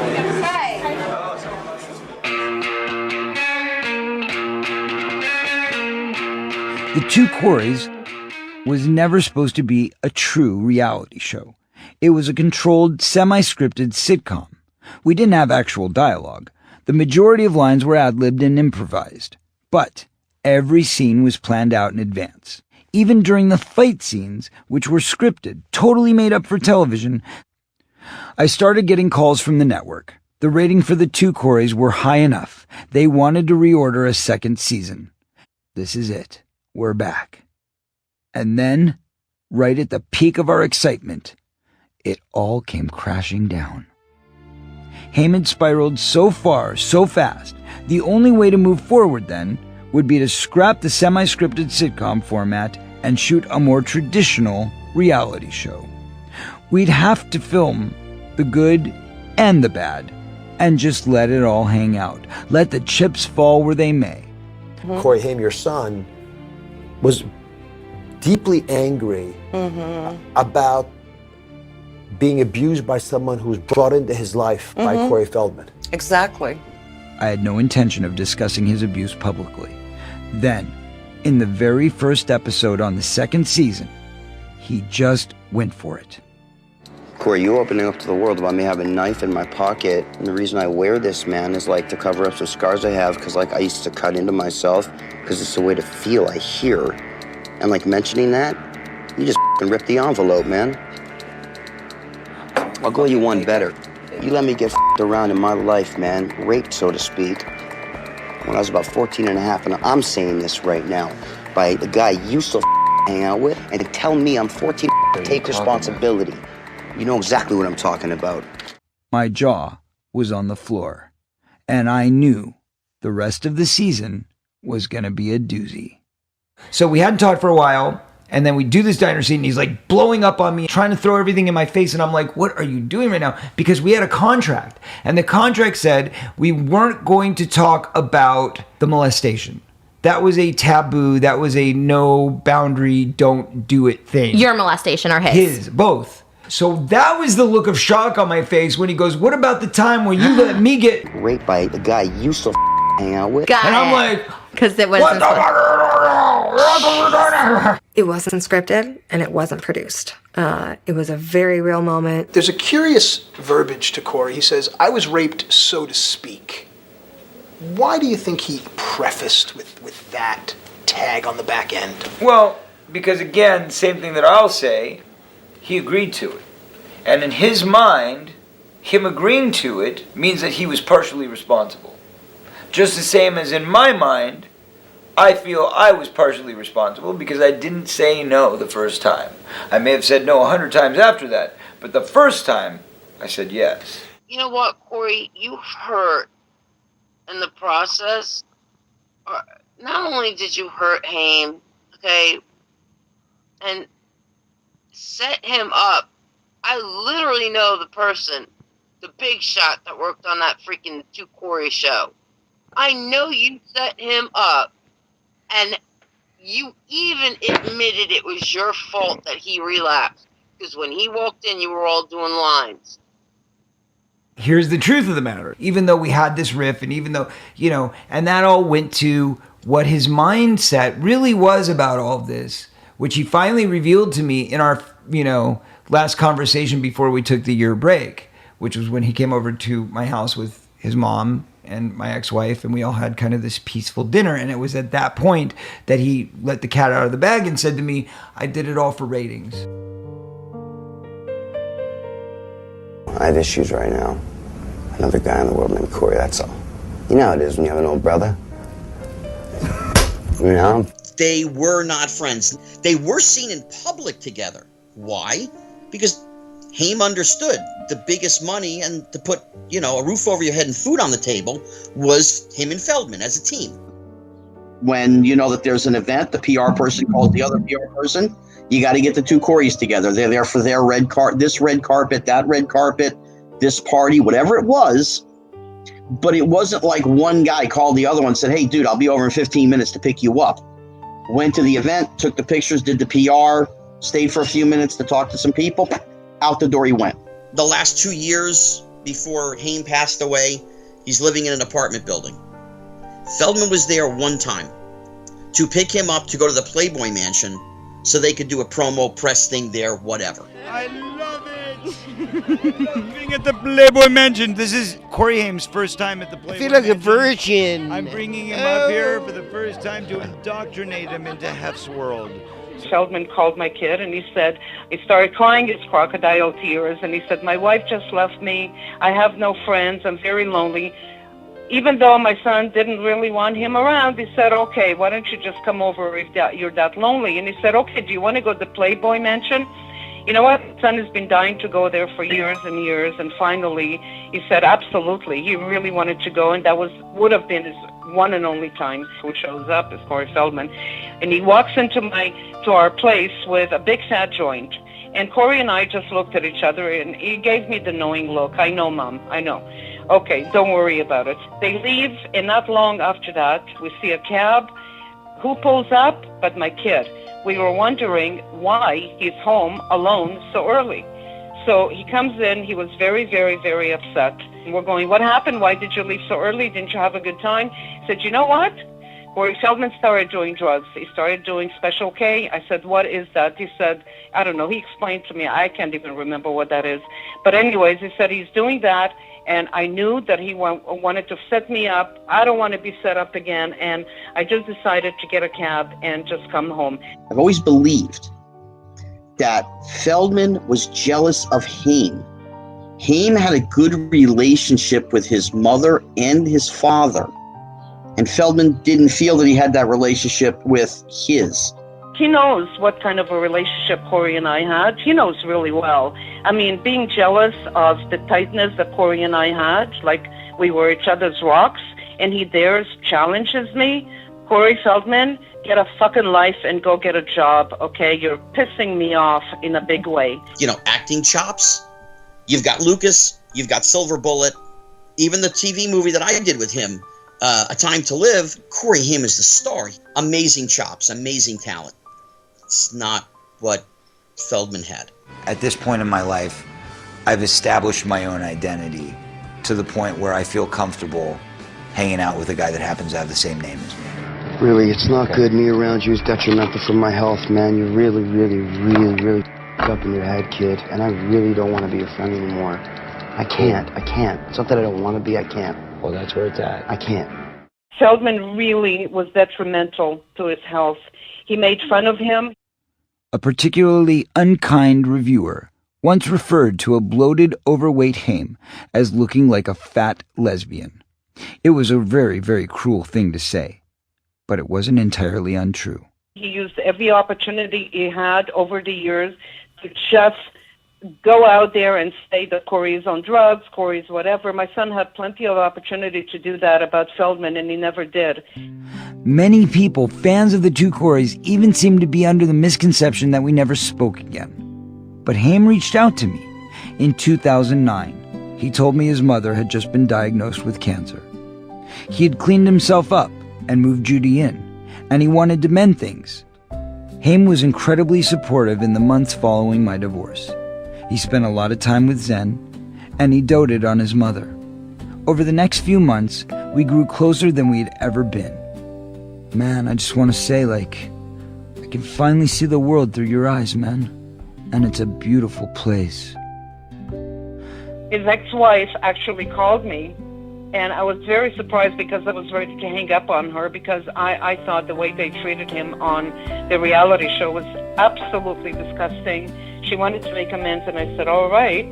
And she basically told me that she's extremely sorry to me and even to my kid, even though he's not here, that she acted like a bitch to him. That was her words. And that they treated him in a very, very terrible way to hurt him.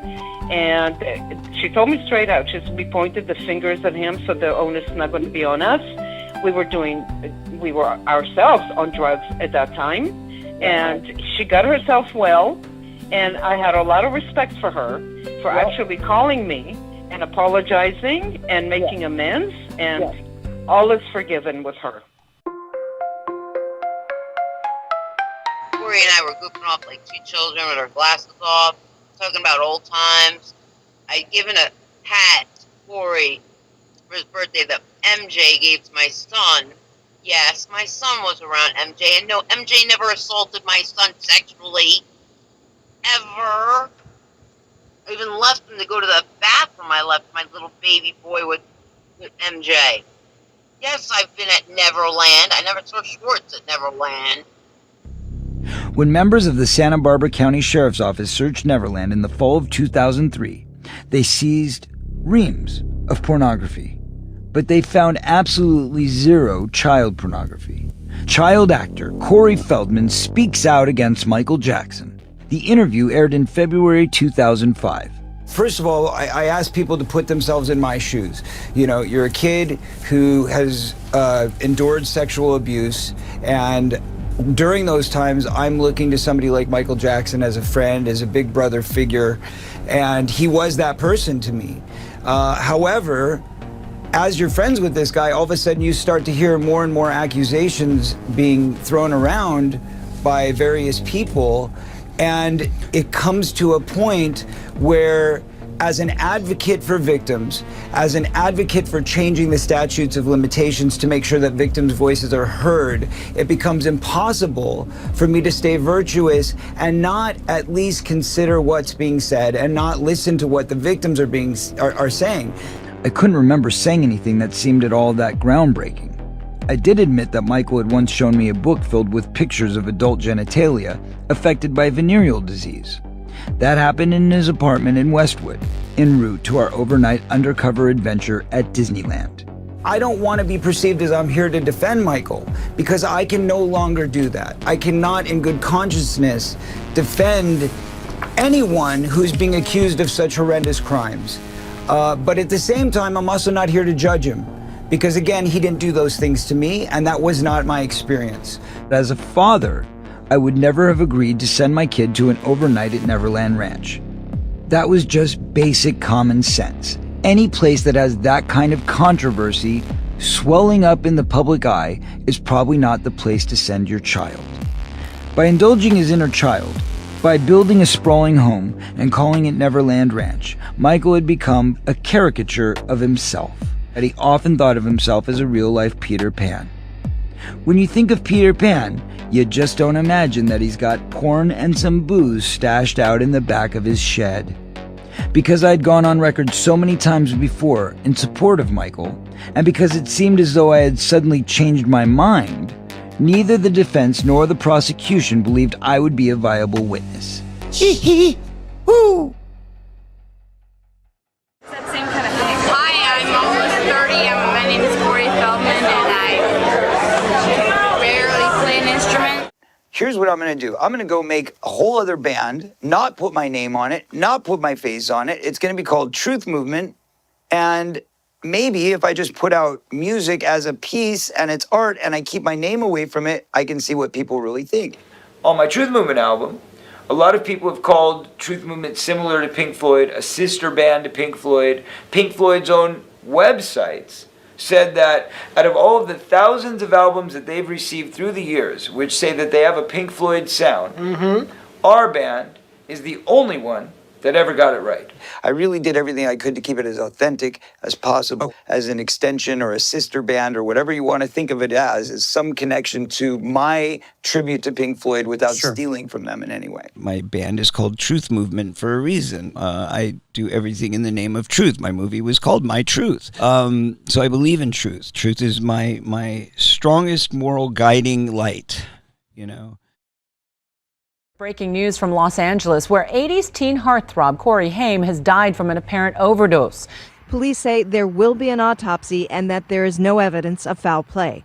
They say Haim had flu-like symptoms before he died and was getting over-the-counter medications. He passes away. And I turn on the news, and there it is all over CNN. When Corey first died, I heard the whole conversation. I heard my friend take his last breath. I thought he finally went to sleep.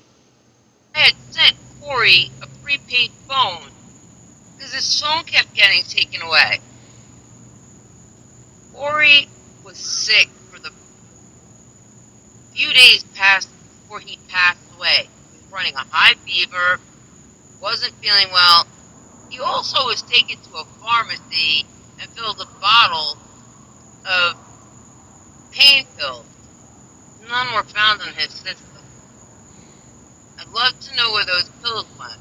I believe that his death was accidental or otherwise, but I don't believe it was by his own hand. I don't believe it was his own doing, and I don't believe it was his intentions.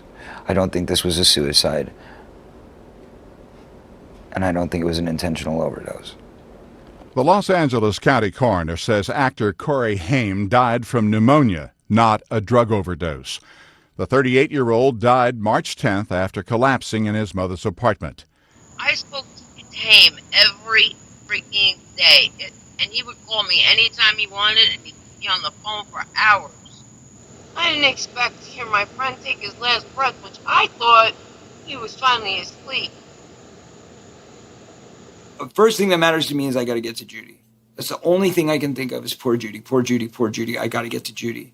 You came into my house, Corey Feldman, the day that Corey passed away, and you were shocked at the amount of people that were there. My friends, Corey's friends, you know why you were shocked? Because you weren't around. You have no idea who our friends were. So what did you do in your book? You called everybody a rubberneckers from your jealousy. Get a life. The day that it happened, it was early in the morning, March 10th. Now, I got up in the morning, I heard what happened. I went over to their apartment. There's about 4 or 5 people in the apartment beside Bernie and Judy. I left after an hour and a half, whatever. Feldman had shown up after I left.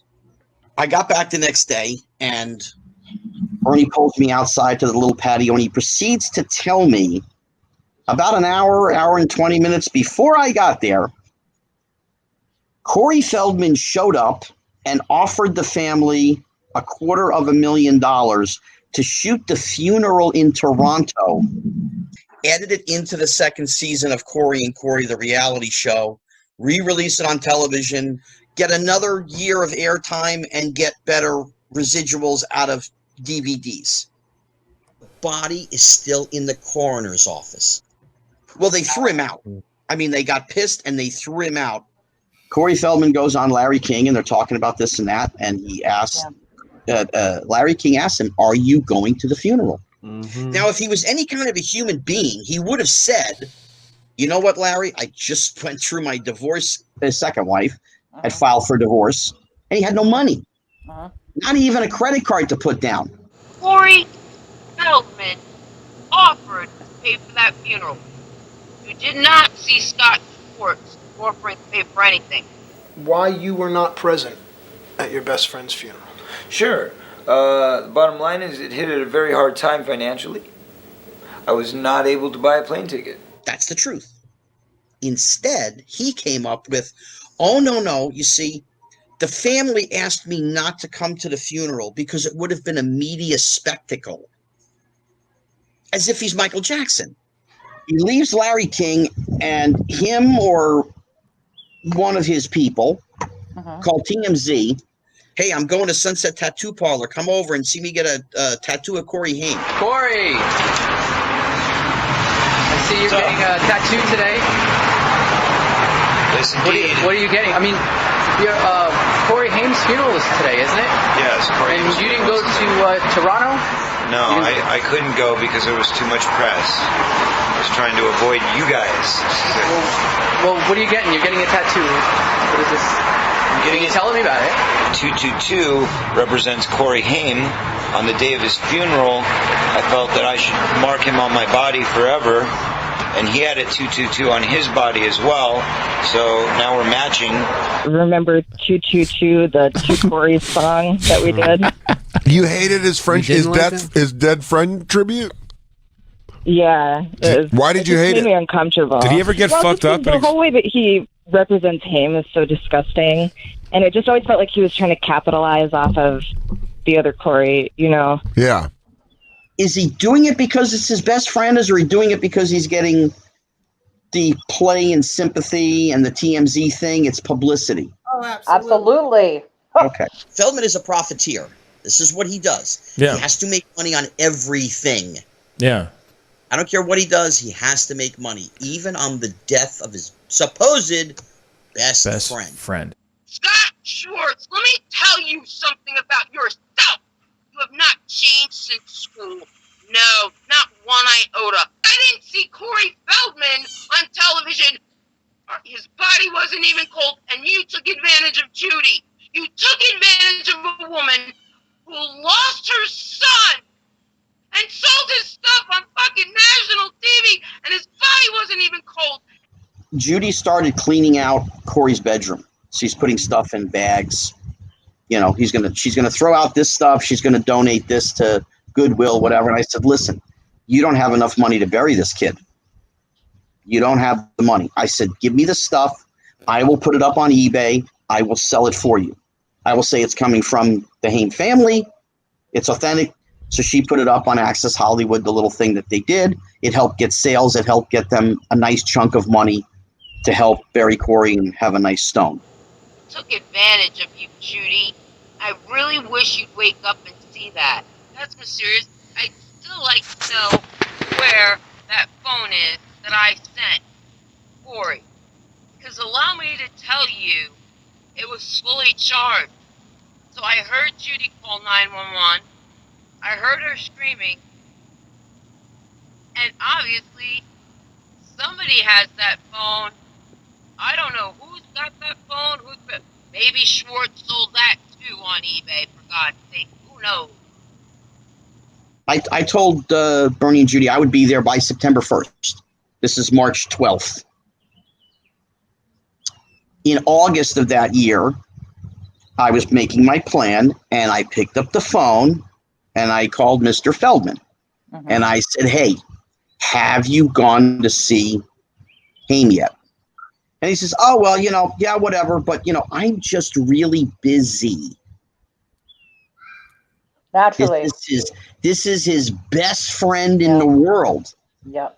And 6 months later, he hadn't gone yet. Now, of course, it did take him 5 years, 6 years to go because he was doing a Comic Con there. Mm-hmm. So somebody else paid for the plane ticket. Somebody else paid for the hotel room, and he's making money. That's when he went and saw Judy. He went and saw the gravesite, talked Judy into taking a picture with him with the gravesite, which Judy didn't want to do, but he kept the emotional thing up and playing on her sympathies. So she took it with him saying, this is just for me. I will not put this on social media. I will not do anything with it. It's just for me. And of course, 48 hours later, he put it on his social media. So, Corey, I'm not going to tell your story. You're here. You tell your story. Write a book. Start writing. Now's the time. I can't do it. Why not? So I just can't do it, man. All right? Maybe I don't have the balls you do. I don't know. Dre, my head of security. My name is DeAndre Adams, a.k.a. Big Dre 45, celebrity bodyguard. Yo, Dre! What's up? I was there tonight when he went over there. Corey Haim never mentioned, I know my recollection, that he wanted Corey to do his life story. Why would a man tell another man, do my life story but die? He never took Corey in a room and it was with Corey to say, oh man, if I die, man, just make you do my story. Why? So you can destroy this man's legacy? Now, if you really die, for some reason, then I will tell your story. Oh, no, he told me to tell his story, and I vowed to do that. When did he tell you to do? That night did not happen. He never told you that night, so you're lying. When I first started batting around the idea of writing a book about my life, I had no intention of making it a two Corey's story. I had no intention of discussing Corey's experiences with abuse. But in the wake of his death, I felt like I had to do the one thing he was never able to do. The Haims wanted nothing to do with it. Called Judy. I would like you to do something in the book. She said, no, I want nothing to do with you. It's been 4 years. You still haven't shut up about my son. I'd like to have peace and quiet. Let the kid rest in peace. Let me live peacefully. Enough. Talk about yourself. Well, of course, you couldn't do that. We're in the bedroom, and he starts talking to me about sexual stuff. And he starts, masturbating himself. And he's like, let's mess around, man. Dude, I'm not gay. And he's like, I'm not gay either. Hey, man, this is what all boys do. It's called the boys club, and we all do this. And I said, who told you that? And that's what he told me. He was brutally victimized as a child. He was sodomized. Yeah. Yeah. How do you think that makes a boy feel? Yeah. Oh my God. Yeah. And even I wasn't there, so I didn't see it. Yeah. I just know that that's what I was told by him. He writes what he wants to write. Can make up whatever he wants. Corey Haim is not here to speak for himself.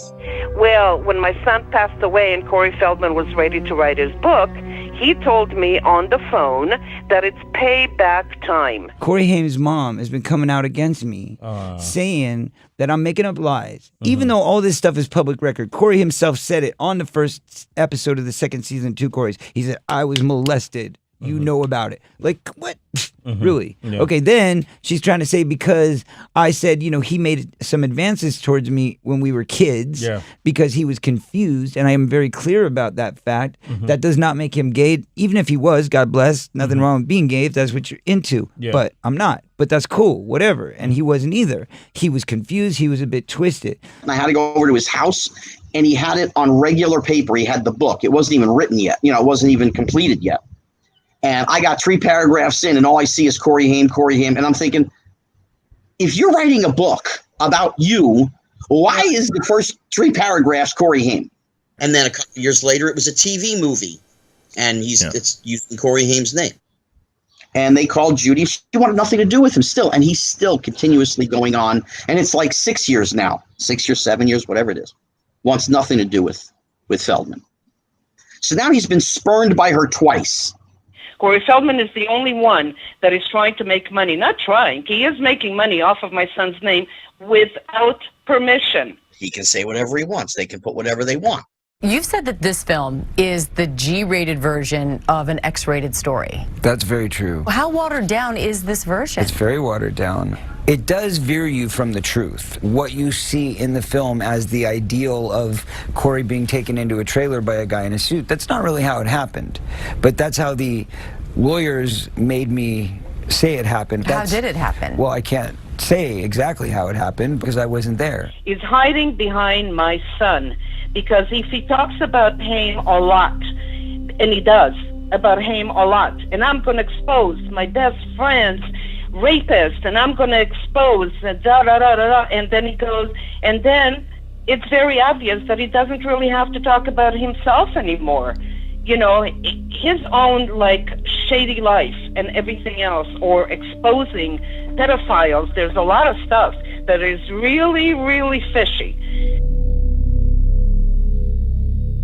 The paradigm that we saw in Spotlight in Boston about the Boston Archdiocese, which, the news there was that the higher-ups were covering up sex abuse. We knew there was sex abuse before that, but we didn't know that men in power were actually covering up for the pedophiles. Once you saw that paradigm, then all of a sudden we could see Penn State, and then we could start seeing it everywhere. I'm not outing a bunch of executives with this movie. So I'm not coming out after the entire industry. I'm not going to bring down a whole ring of execs as people have speculated. That's not what this is about. It's not the executives. It's not the studio heads. And it may be, but it may not be. But in most cases, it's the manager, the publicist, the agent. It's the little guys around the celebrity. Hollywood is just another example of people in power, adults protecting themselves and their money at the expense of children. Let's not turn this into a witch hunt.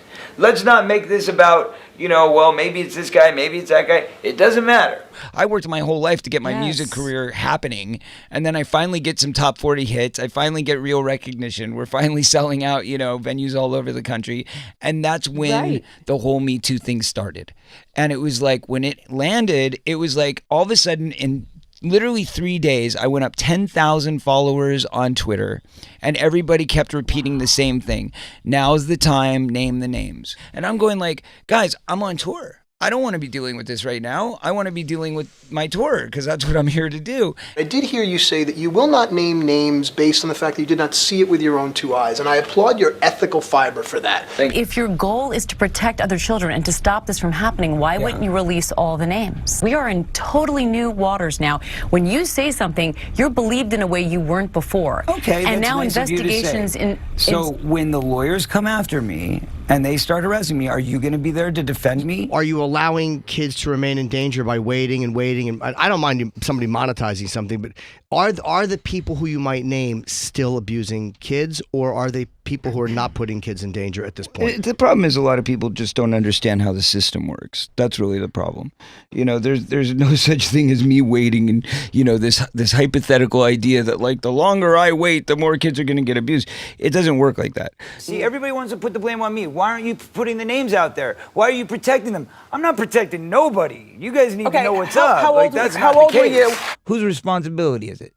Is it my responsibility as his best friend? No, he shouldn't have been in that situation in the first place. The truth will be revealed if people donate to my campaign. What happened to Corey Haim? He told me the story. It's not my place to go out and name the name of his abuser because it didn't happen to me. But you seem to be saying if you get the $10 million and make the movie, you will do that. I still can't say what I didn't see. Will you profit from this film? I mean, hopefully, if I'm lucky, I deserve to, don't I? I'm a director and an actor. I mean, I have to get paid for my work. If you had information to give about a pedophile or something like that, I don't care who you are, $10 million is not the answer to give that information out. You should be man enough to come out and say, this is what happened. This is what's going on, and not want $10 million. While he waits, other people are getting abused. To say, hey, we're going to be outing a pedophile at a certain point, the fair question is he still molesting kids? That's a fair question to ask in an interview. Of course it's a fair question, but it's also a fair question to say, like, why is it not the police responsibility? It's Absolutely. not my responsibility. I mean, look, they know. Yeah. I mean, look, because you did do the interview. The Look, DAs know. Everybody knows. What was the first? It's not my job. Right. He didn't rape me. I don't have to do anything. Oh, it's other people's experiences. It's not my liberty to say. A lot of people looked up to you. They thought you were going to help, but you never did. You asked for $10 million to make a movie to expose pedophiles. You know what it takes to expose pedophiles? Pick up a smartphone and get on the internet. That's all it takes, okay? I mean, if you're going to name names and you're going to say I have this pedophilia ring and this is what I've got to name the name, we'll name the names. Just call a press conference. Trust me, they'll show up. But he doesn't do that. It's like he holds it ransom. It's a great word. He holds it ransom. So you'll pay him to find out. If you can't name names, then stop talking about my kid. It's your responsibility, Judy Haim, yours, not anybody else's. So stop blaming it on me. The bottom line is I'm not an accuser. I am a victim and I'm a survivor. I have done what I have done to try and help other people. It's true. But at the end of the day, I'm a producer of a movie. So why are you sitting down talking to me? Why aren't you sitting down with the police right now? I've told the police. In fact, if anybody wants to go back to 1993 when I was interviewed by the Santa Barbara Police Department, I sat there and I gave them the names. They're on record. They have all of this information. When I first heard that Michael Jackson had been accused of child molestation, I got a call from the LAPD. A sergeant and a detective wanted to talk to me about my friendship with him. I clearly stated that Michael never touched me, never acted in any way inappropriate. I admitted that I had been molested. I even named my abuser.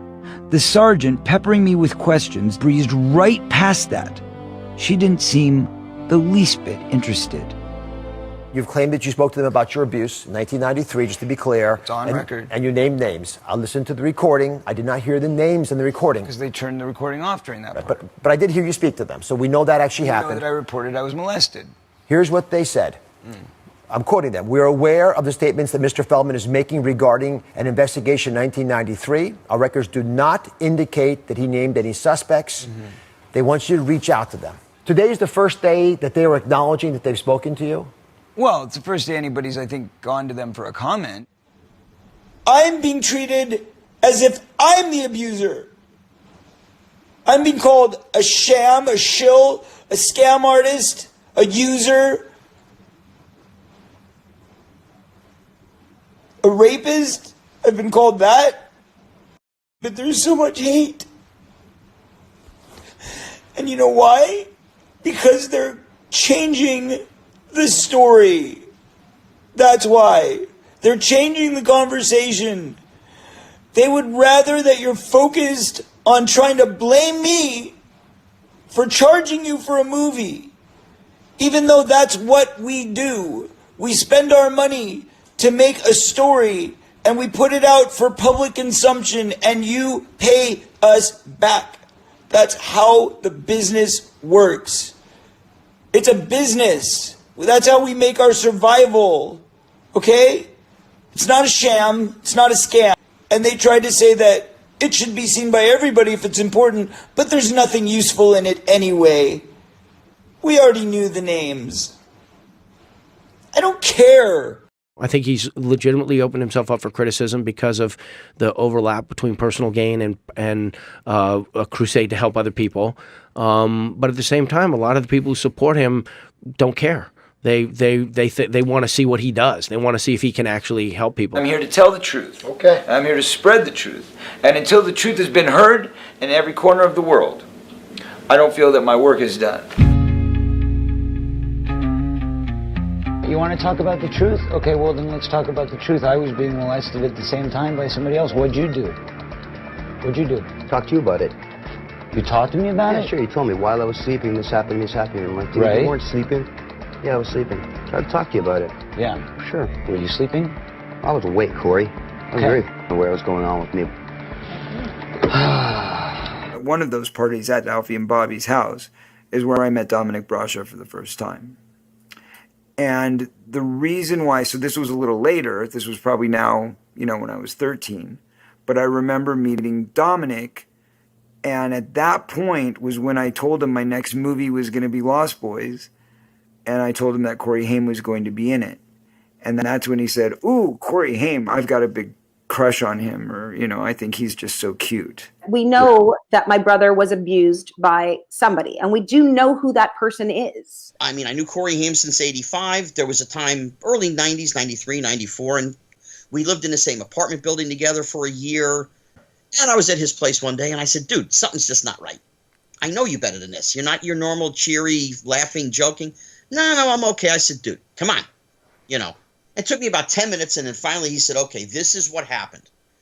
And he told me what happened with him and a man named Dominic Brasha, who was a radio guy and a small-time actor. He decided to emancipate himself for whatever reason. Obviously, he didn't get along with his parents, but apparently he left his father's house at that time when he got emancipated. Allegedly, he went to live with Dominic, the guy that molested my son, his friend. No. So in order to hide behind Corey, because he thinks, the more people are going to talk about Haim, the less people are going to ask him about Dominic and what my son said on the two Coreys. My friend Dominic, he lives in a room in my house. The guy's name is Dominique? Dominic, yeah. Dominic. Yeah, just like your friend Dominic. His name's Dominic. But you said Dominique. He said it twice, as a matter of fact. Yeah. You're right. He said it twice. I know. It's kind of Is the guy's name Dominique? You got the smell. It's Dominic, but for some reason I always called people named Dominique. Yeah, but that's a girl's name. No, it's just more French sounding. All right. This guy Dominic is the guy that abused my son. You know how I know that? Because my son said so. Would he tell his mom? Yeah, because they were like buddies. You know what I mean? Like the kind of relationship they had. I think he told her all kinds of things that were, dark and secretive for him. I don't think he hid very much from her.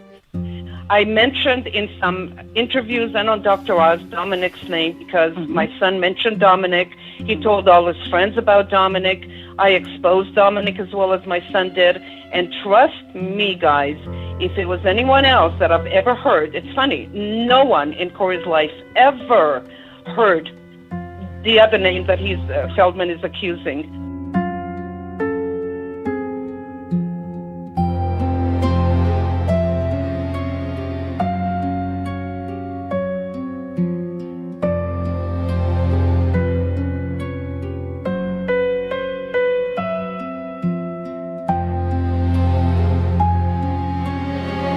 No, but hold on. Okay, so it's a molester, but we're not. Haim was more than likely this is a consensual thing with Dominic. It was consensual, but he was still a child. Right, and Dominic is like 35. Right. At that moment, I wasn't thinking about the fact that Dominic Brasha was an adult and Haim was a minor. I was thinking that I would do just about anything to get Haim to shut up and to stop him from hitting on me. Okay, man, who is this guy, man? Haim asked. His name is Dominic. He's like older and he's kind of fat. I mean, he's really not even attractive at all. Have him come over. Are you serious? Haim raised an eyebrow and gave me a frustrated nod. Look, man, I don't feel comfortable with this. Why can't you just go out and get yourself laid like everybody else? Just call him up, man. Just please do me a favor and call him. Whatever happened between Dominic and Haim that day, I cannot tell you. They went off to the laundry room in my father's building. Next thing you know, Tony was always at Haim's side, driving Haim around town, hanging out with Haim's mother, passing himself off as a friendly big brother type. Looking back, I think Dominic must have thought of Haim as a boyfriend. I think he believed they were having a real relationship. I didn't understand what was going on, or what he was doing, or what it would eventually do to Corey Haim. I just thought that if Haim seemed to be okay with it, I should learn to be okay with it too. The Dominic thing needs to be explained. People need to understand that it was such a complex relationship between the two of them because Dominic became his friend. Corey would go through these waves where 1 minute he hated Dominic and he thought he was a disgusting pig. And he would say that. He'd be like, "You're a disgusting pig. You're some 35-year-old balding fat man. And why the fuck am I sitting here with you? I hate you." And You I'd be heard like, him say that? I heard him say it. And then I'd come over a week later and they'd be best buds going to a movie together or going to a club or whatever. And I'm like, I don't get it, dude. Do you hate him or do you not hate him? What's the deal? After whatever happened between Dominic and Corey, that alone is disturbing that they hung out. So there was no more hanging out. I moved into Encino, and Dominic became my roommate. Haim took this as a kind of betrayal. Looking back on it now, who can blame him? Whether it was denial or the fucked up way your brain works when you've been a victim yourself, I just didn't think of Dominic as a bad guy. I still thought erroneously and ridiculously that because Haim wanted it, the abuse had not been Dominic's fault. While Haim tolerated the arrangement and the two remained civil, Dominic even scored a small role in one of our upcoming films. You cast Dominic and Corey in two your movies. Yeah. Okay, so we did National Lampoon's Last Resort together, and Corey thought it was a great idea to give Dominic a cameo in it. So we put him in the movie.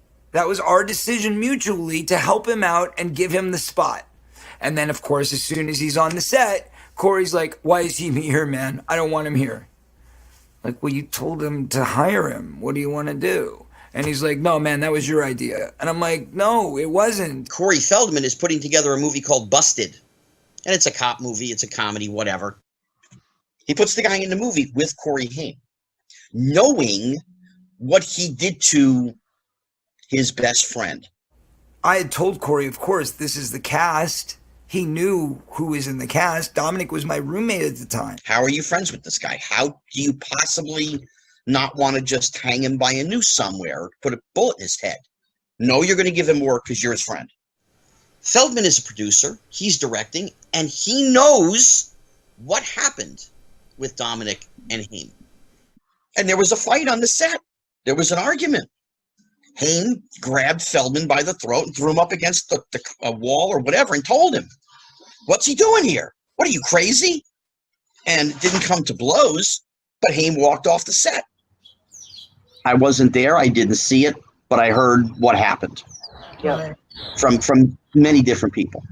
And of course, then what do you do? And how do you spin this and whatever? You can't tell the truth because it opens up too many questions. So Feldman spun it. Yeah, Corey Haim was having a bad day. I don't know if it was drug or alcohol induced or whatever it was, or blah, blah, blah, blah, blah. But he walked off the set.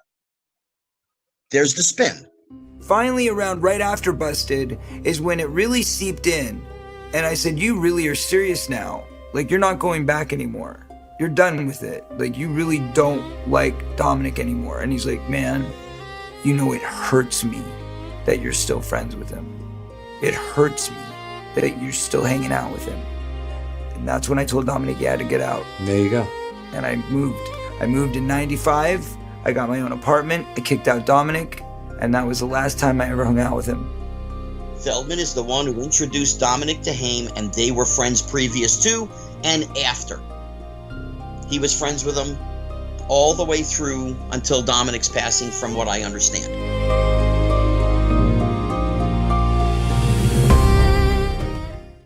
Corey, can you hear what they say? Oh my God, Corey, they say, yeah, that you cray. Can't stand it, can't stand another day. Why they talking trash on you in this hurtful way? Was it something you done? Was it something you did? Can't they leave you alone? You the comeback kid. I stomping, I'm chomping, I'm frothing at the mouth now. They be illin' with no chillin', having a big cow. Now don't worry, no hurry. One day they gonna pay, yeah. Ain't nobody gonna rain on your parade. They so loony, you top goony, so just take it on the chin, man. Don't flip or lose your shit, just do the best you can, man. You stand by me, I'm gonna stand there with you. For the entertainment value, it's the least I can do too. So don't cry, dry your eye. You know Megalo, man, the whole bust a move like your Michael Jackson. No fooling, you be schooling all those folks out in the yard. And when they think you down, you gonna come back hard. Bust it. Corey, can you hear what they say?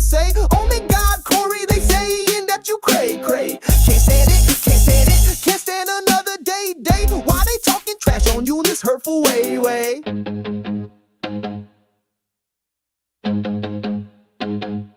They be devils, demons, but you got angels on your side, Clyde. Wolfpack after you, but you gon' skin their snide hide. And when they be laughing like you some kind of fool, you gonna show their numbers up, and yours is 22, dude. Don't be a little lost boy, you a frog brother, main man. You the power of the hour, blowing up like a blam. Damn, you spoke that dare, that's no joke. And you so tired of this fame game, still you knuckle down, cause greedy gremlins got no real shame. Corey, can you hear what they say? Oh my God, Corey, they saying that you cray. Can't stand another day. Why they talking trash on you in this hurtful way?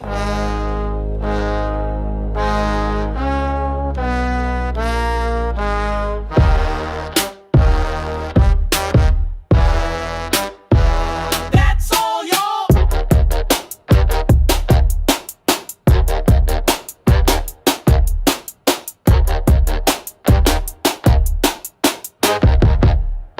God, that's awful.